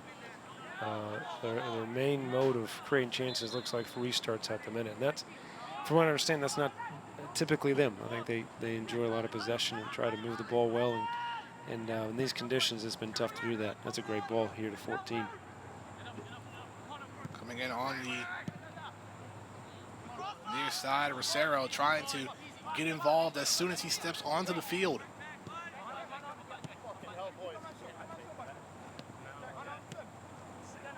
Oh, made a mistake there. Neither team really look in sync here. And this is a little better for Myrtle Beach, but we've seen a lot of miscues, a lot of errant passes. Again, just could be nerves, could be the travel, could be the heat, but neither team looks real sharp tonight.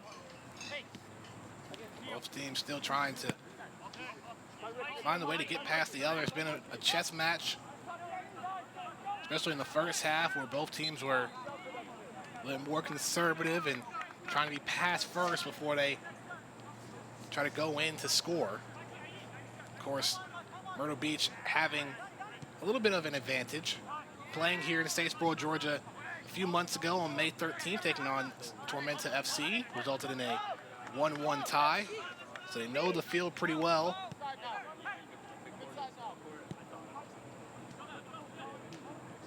Well, expect both these teams. I mean, they're in this position because they know how to win games.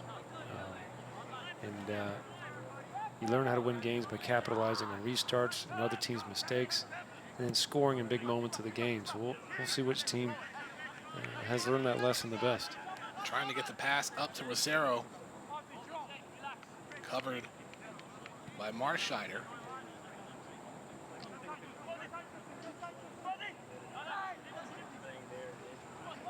Uncharacteristic error there. Another trip up. So again, another chance for Long Island to get a restart. It'll be a little bit closer.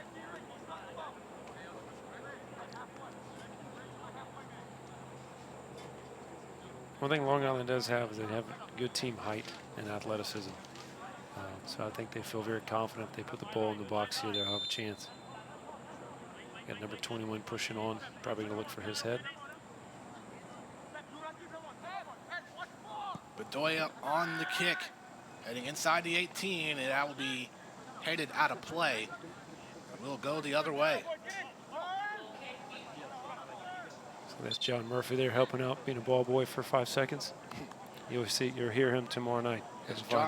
John Murphy, the head coach for Georgia Southern's men's soccer team. He's done a fantastic job with the program.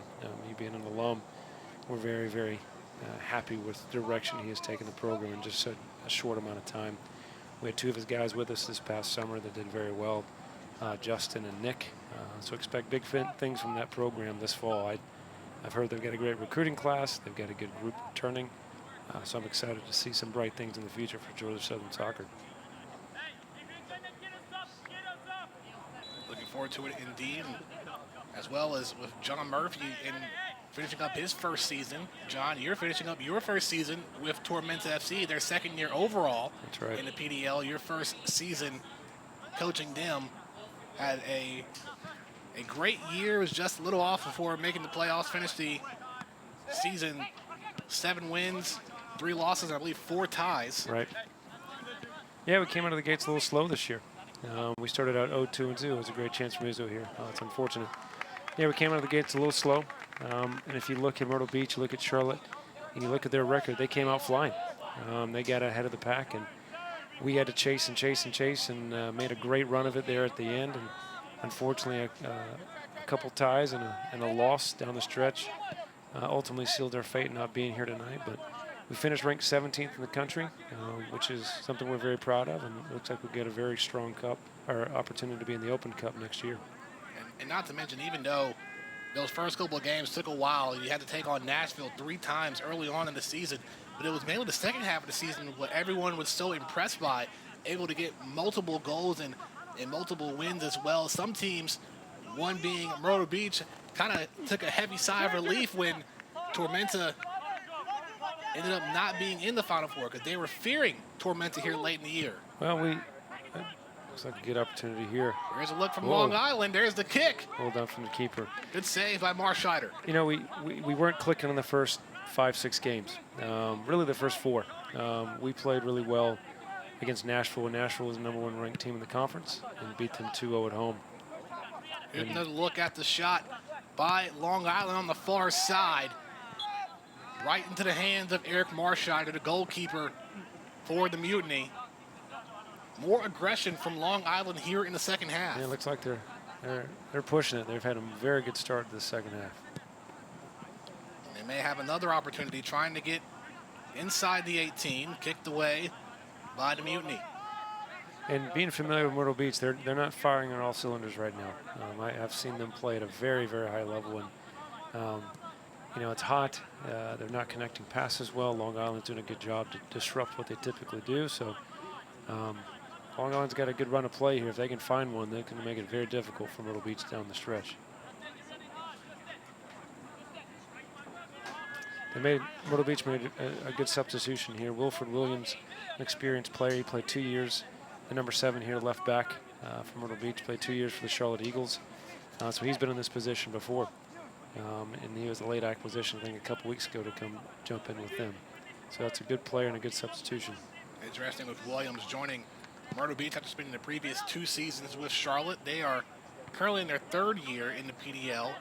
You hear more about them in Game 2 coming up in half hour after this matchup between Long Beach and Myrtle Beach, or Long Island and Myrtle Beach, I'm sorry, concludes.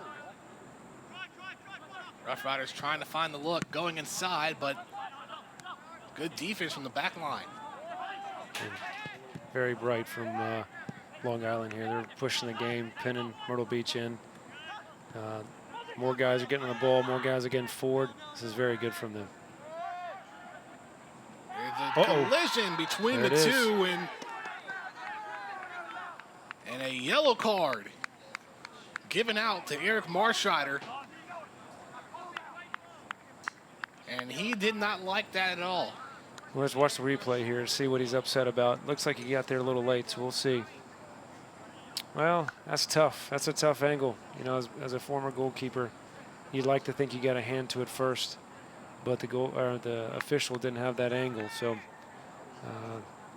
you hate to see the first goal of the game to be a PK, but inevitably that was probably going to happen.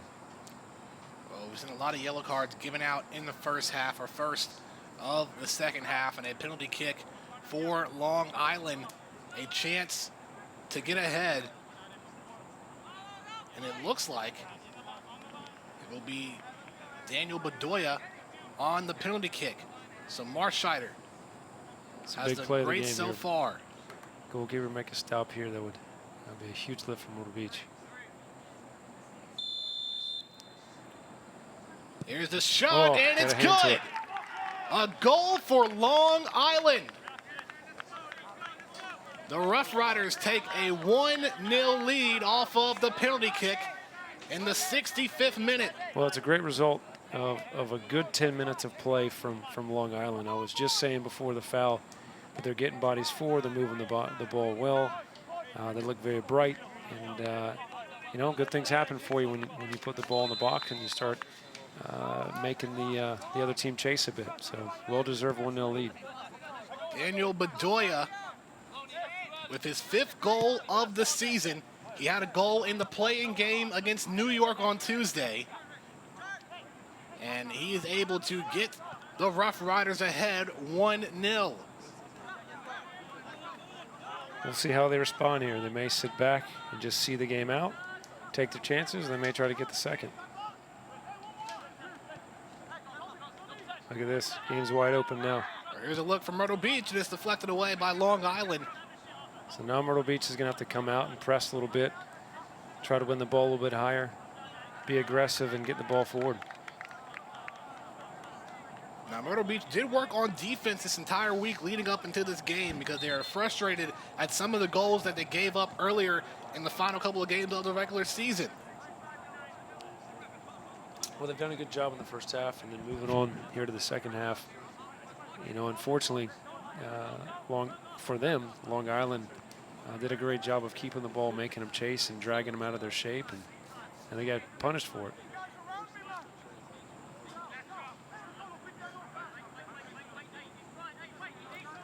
Well, now Myrtle Beach has to keep up here, and you said earlier, John, as we approach the 67th minute, you don't want to be down. You don't. And now Myrtle Beach in the 67th minute. You're going to have to try and find a way to tie this game up. Absolutely. Long Island is in a great position now to win this game. Myrtle Beach is going to have to do something special to make it interesting here down the stretch. It's almost as if Long Island won the chess match between the two because they didn't really have as many opportunities as Myrtle Beach had in the first half. They didn't, but that's the game. You know, first time we played Myrtle Beach, they were all over us the first half, and the second half we were all over them. And we both had a goal to show for it and got it there with a tie. So we'll see how Long Island does here. And if they can get a 2-0 lead, they're in excellent shape. It's a good ball. All Long Island here in the second half. Multiple opportunities. And then a penalty kick by Daniel Bedoya in his 5th goal of the season. And Myrtle Beach is struggling a bit here to win the ball. Long Island's being very patient. Now, they don't have to chase the game. They can be patient and want to keep the ball in the attacking half and be smart in possession. Here comes another look. And that shot going wide left by Colin Murphy.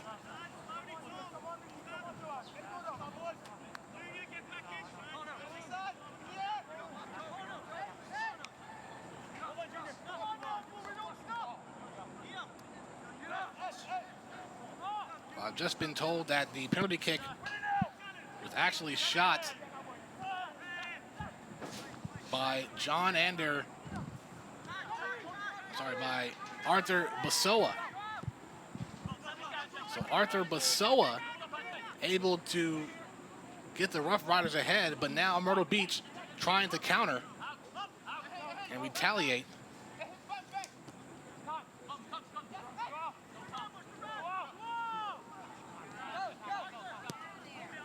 Arthur Basoa, another leader for Long Island, so he picks up his 7th goal of the season. He had an assist against New York on Tuesday.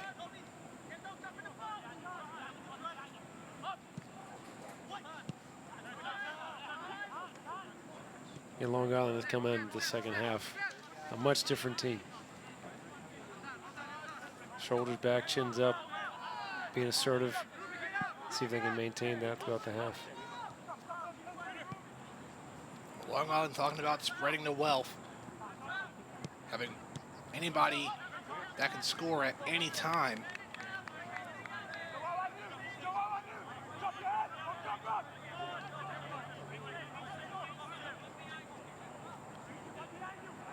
Talking with some of the coaching staff from Long Island, they said that they are more conservative. They want more of the ball, but they will look for penetrating opportunities, and they've had a lot here in the second half. They have. They've done very well. Most of the credit, in my opinion, goes to the midfield. They've been able to get in gaps, pull strings, unbalance Myrtle Beach's midfield. And, you know, earlier on in the half, I was talking about number 8 and number 10 for Myrtle Beach, and they haven't been able to get the ball in a while.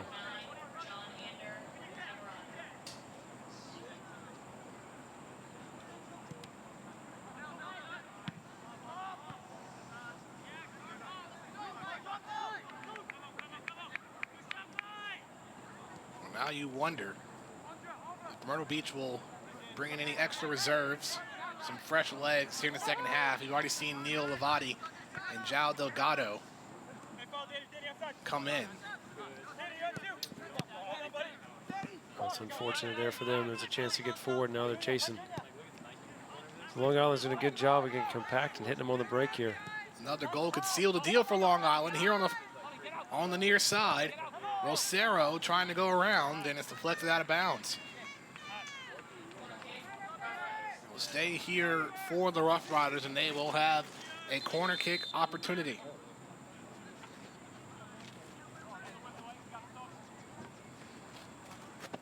Looks like they're going to make another sub here.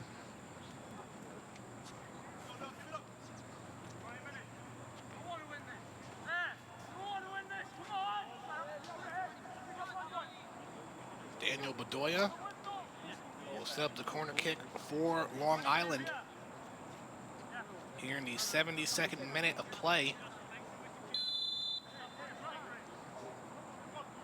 Got a chance for Long Island to score.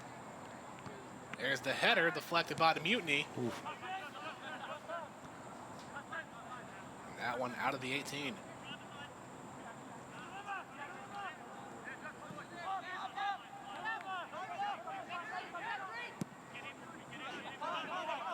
Long Island's got to be careful here that they don't give the ball away and get hit on the break here. Myrtle Beach has a lot of team speed, and all it takes is one chance.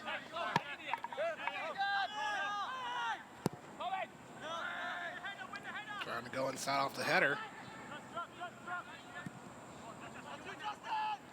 You have to respect the Rough Riders trying to attack more. They want that second goal. They have a boost of confidence here in the second half. What Myrtle Beach needs to do is they get their center mids back on the ball. They got to allow the wing backs to get forward, get Wilford in the game, get the wingers in the game. And right now, Uzo's just not getting enough help. He's battling and fighting, but he's not getting enough help. That's better. It's been mainly Uzo that's been taking the shots for Myrtle Beach here in the game. They've been trying to set him up, but he's been either off or the pass was deflected. Yeah, he's had a couple half chances. Again, you got to look back at that ball hit off the post in the first half from the corner for Myrtle Beach. That was a big play in the game. It was really fortunate for Long Island, but credit to them. They've come out in the second half and really earned a 1-0 lead. And the Mutiny is wishing that that goal, that shot was a couple more inches inside. Yeah. Literally deflecting off of the goalpost on the right side. This will be a different ball game. But Long Island now with the increased confidence with the 1-0 lead. I've been impressed with Long Island. They're very patient, very mature. They don't get rattled. They're making good decisions. They're doing a very good job in the second half. For those who have just tuned in, Daniel Wall and John Malorisi here in the 2017 PDL Eastern Conference Championships, the semifinal matchup between the Long Island Rough Riders and the Myrtle Beach Mutiny. It is 1-0 Long Island. Another foul. Also, game 2 later on following this first matchup, a half hour after the conclusion. It'll be Seacoast United versus the Charlotte Eagles. Here's another look at the collision down the field. It looks like they're trying to carve the ball out there. And Myrtle Beach player sold it well, whether there's a foul or not. So here's a chance for Myrtle Beach to claw themselves back into the game here. If they can come up with a restart goal with about 15 minutes left, it's going to be interesting. So again, another key moment in the game. Neil Lavati looks to be setting this one up. It'll be somebody else. Delgado on the kick, and that one's high. Yeah, it looked like he was trying to shape it to the back corner there, or the near corner. And just a little off there. Unsuccessful at the shot attempt. Dylan Castanare reaching to make the save. What the keeper's going to do here is just take his sweet old time. He's going to check the wind. He's going to get the grass just right. He may even put it on the wrong side. He's going to do everything he can here to eat as much clock as he can. Absolutely. At this point, with a 1-0 lead, you have no rush to put the ball in play. Nope. The ref just checked his watch, so he's keeping tabs on it.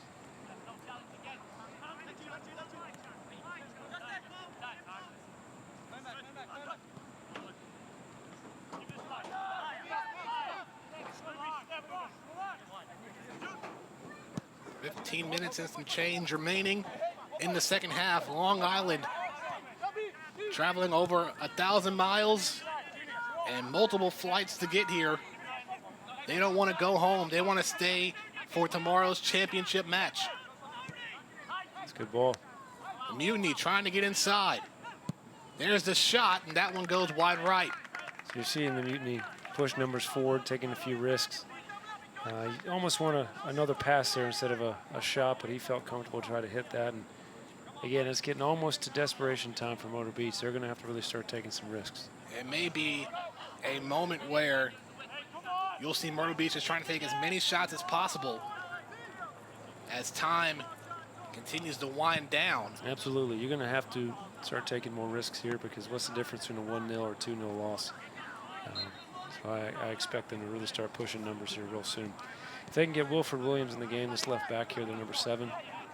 20 and 7 have done a great job. Here he goes. If they can get him high and around, it's causing problems. There it is. There's a look on the inside. That's going to be an offsides. That's good for Myrtle Beach. If they can start getting him forward, getting their winger pinched inside, they've been able to get around and cause problems. So it's a little unfortunate. Maybe the ref had a better play on it than we did, but it looks like he may have been on sides there. Just trying to get Wilford Williams involved here late in the game. Myrtle Beach entering this matchup 10-1-3. Was first in the South Atlantic Division. Long Island 8-2-4 on the year, finished second in the Northeastern Division, and had a playing game on Tuesday, 4-1 win over New York Red Bulls, and now a player down for the Rough Riders. Good sportsmanship there from number 20. I think he knew he got him, wasn't on purpose.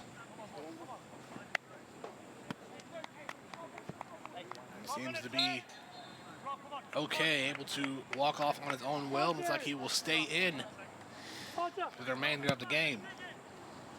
Here's Long Island. So as coaches, this is what you train. You got 12 minutes left. For Long Island, it's all about managing the game, being productive with the ball, being economical with the ball, not taking any risks, hitting them on the break, but in turn not getting hit on the break on yourselves. Myrtle Beach, now you've really got to start taking risks, getting numbers forward, pushing the game, and try to claw your way back in. Now you want to see Myrtle Beach here be aggressive here in the final minutes, because the second half has been all Long Island. The 65th minute, a goal off a penalty kick by Arthur Bedoya.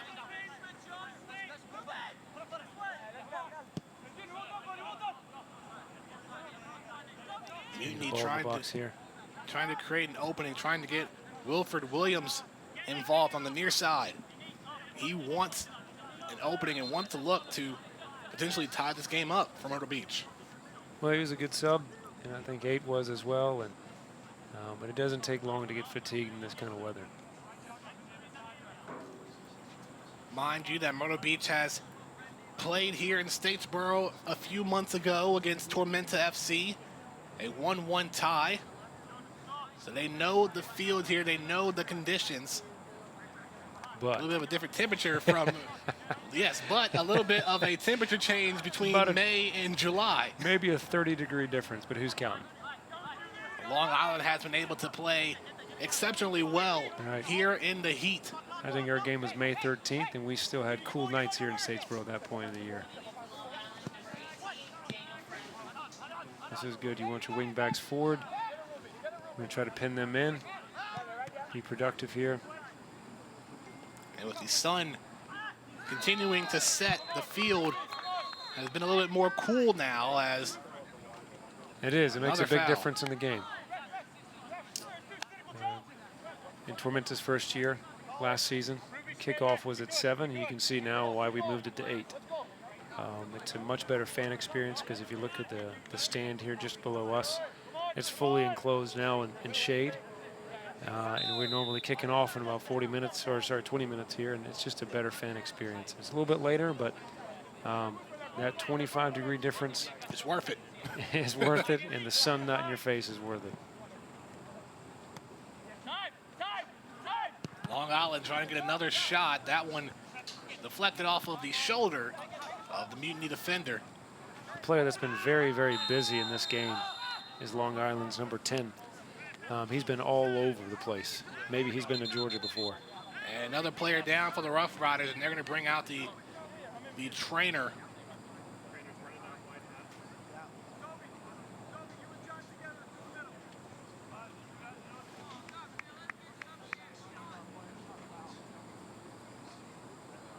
It's like number 10 is Justin Carfora. He's done quite well in this game. So we'll take another look see what happened at here. what conspired. It's like the leg. Looks like it's an old school basketball pick. That's what it looks like. Center back was sliding in to try to prevent the run, and referee caught it.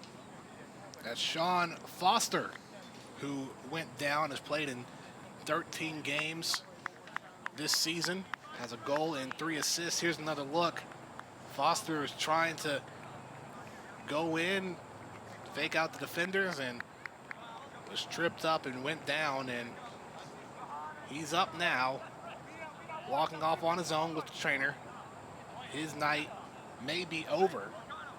And another opportunity for Long Island to put the icing on the cake. Already up 1-0, got the goal off a penalty kick.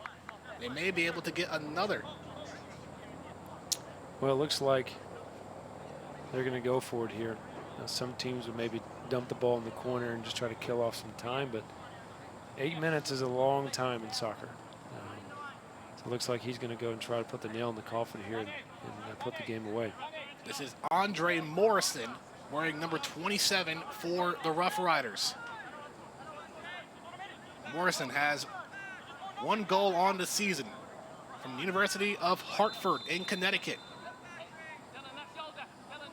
There's the shot, and that one goes right into the wall of Mutiny defenders. Very good from Myrtle Beach there. Timed their jump well. Ooh, this could be something for him. A foot race, and both men go down.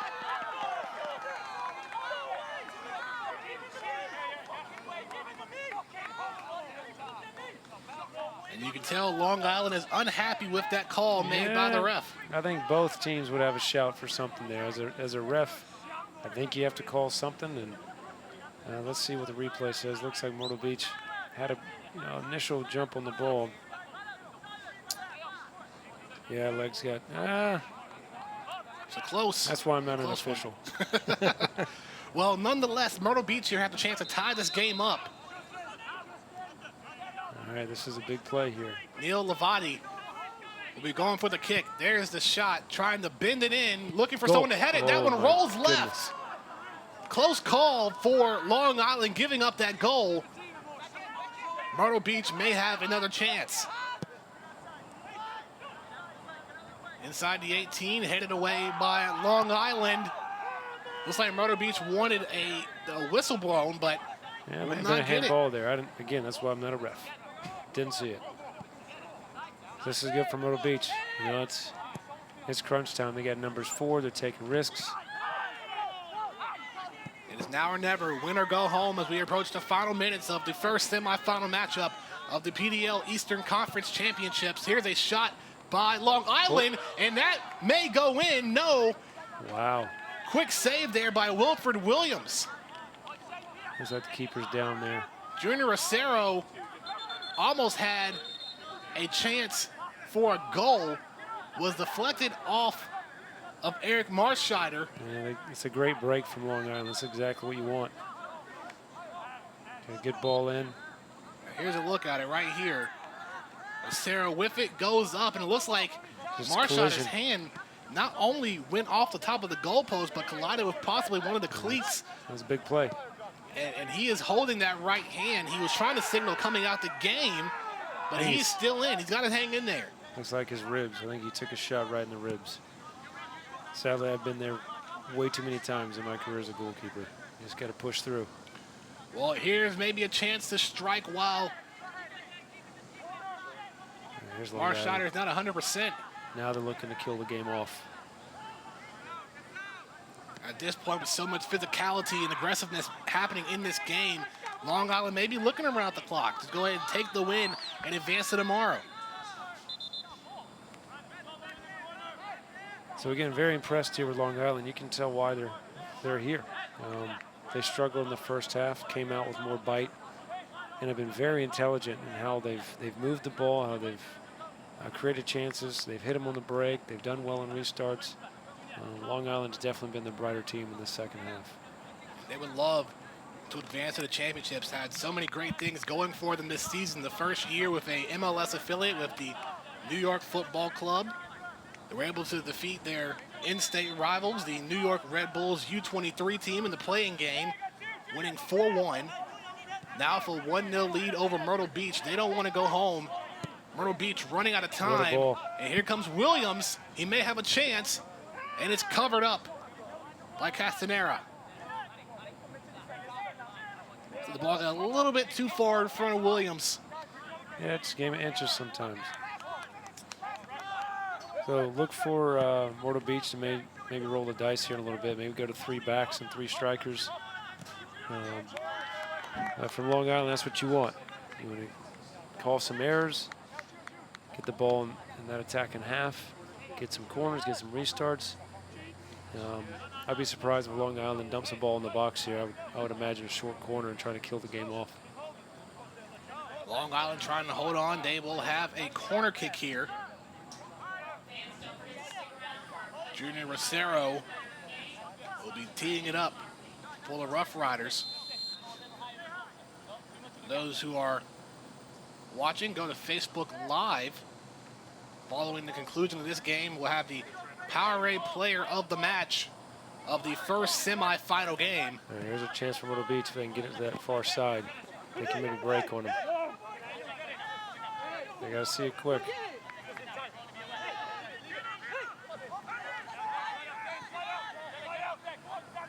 There About it to is. start the 89th minute of play. Myrtle Beach has to hurry here. They get more bodies in the box, though. It's a 1v3, 1v4. No, it's a 2v4. And possession will go to the Rough Riders here. And Cyrus Sandoval from Myrtle Beach not liking that call. Well, at this point in the game, you're chasing, you know, and then if you think you earned a call and you don't get it, it can be a momentum killer. We're able to get it right back and to stay on their side of the field.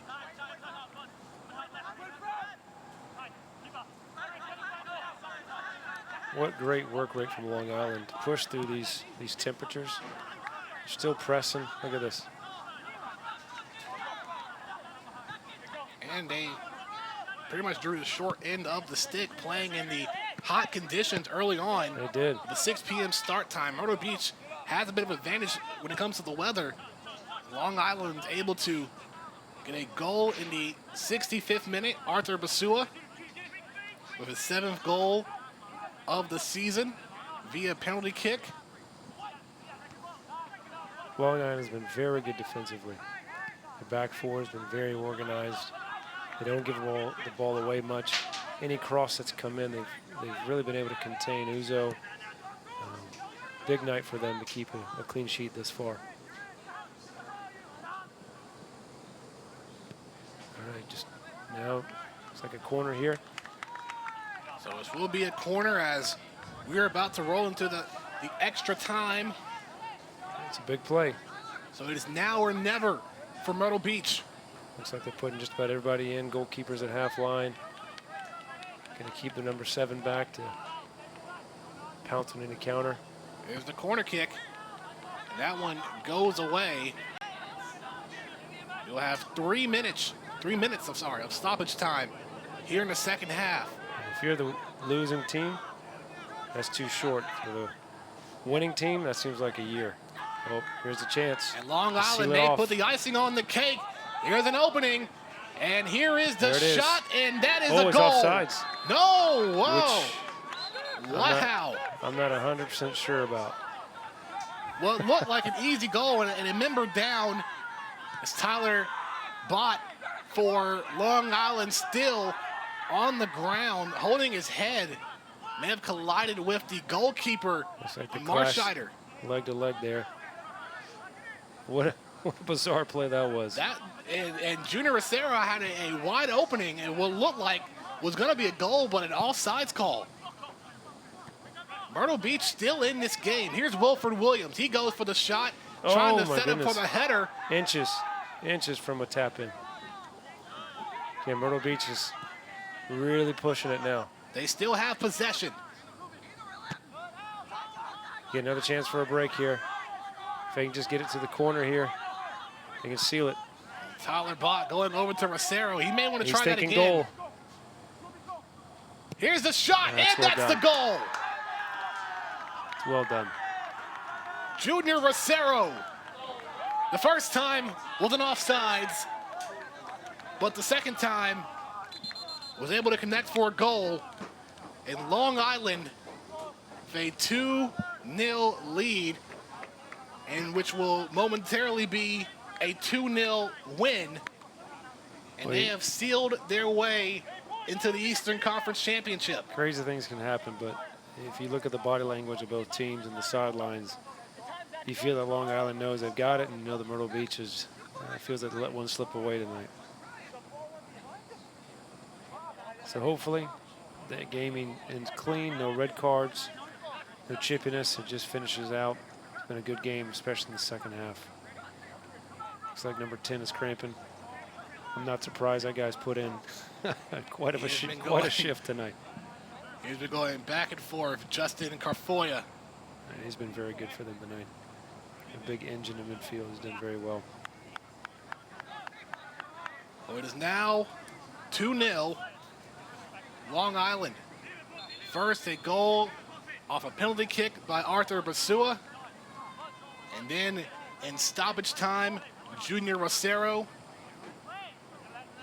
Soccer's a game of inches. 30 seconds before that counter. Ball pops into the box and just misses Uzo's laces.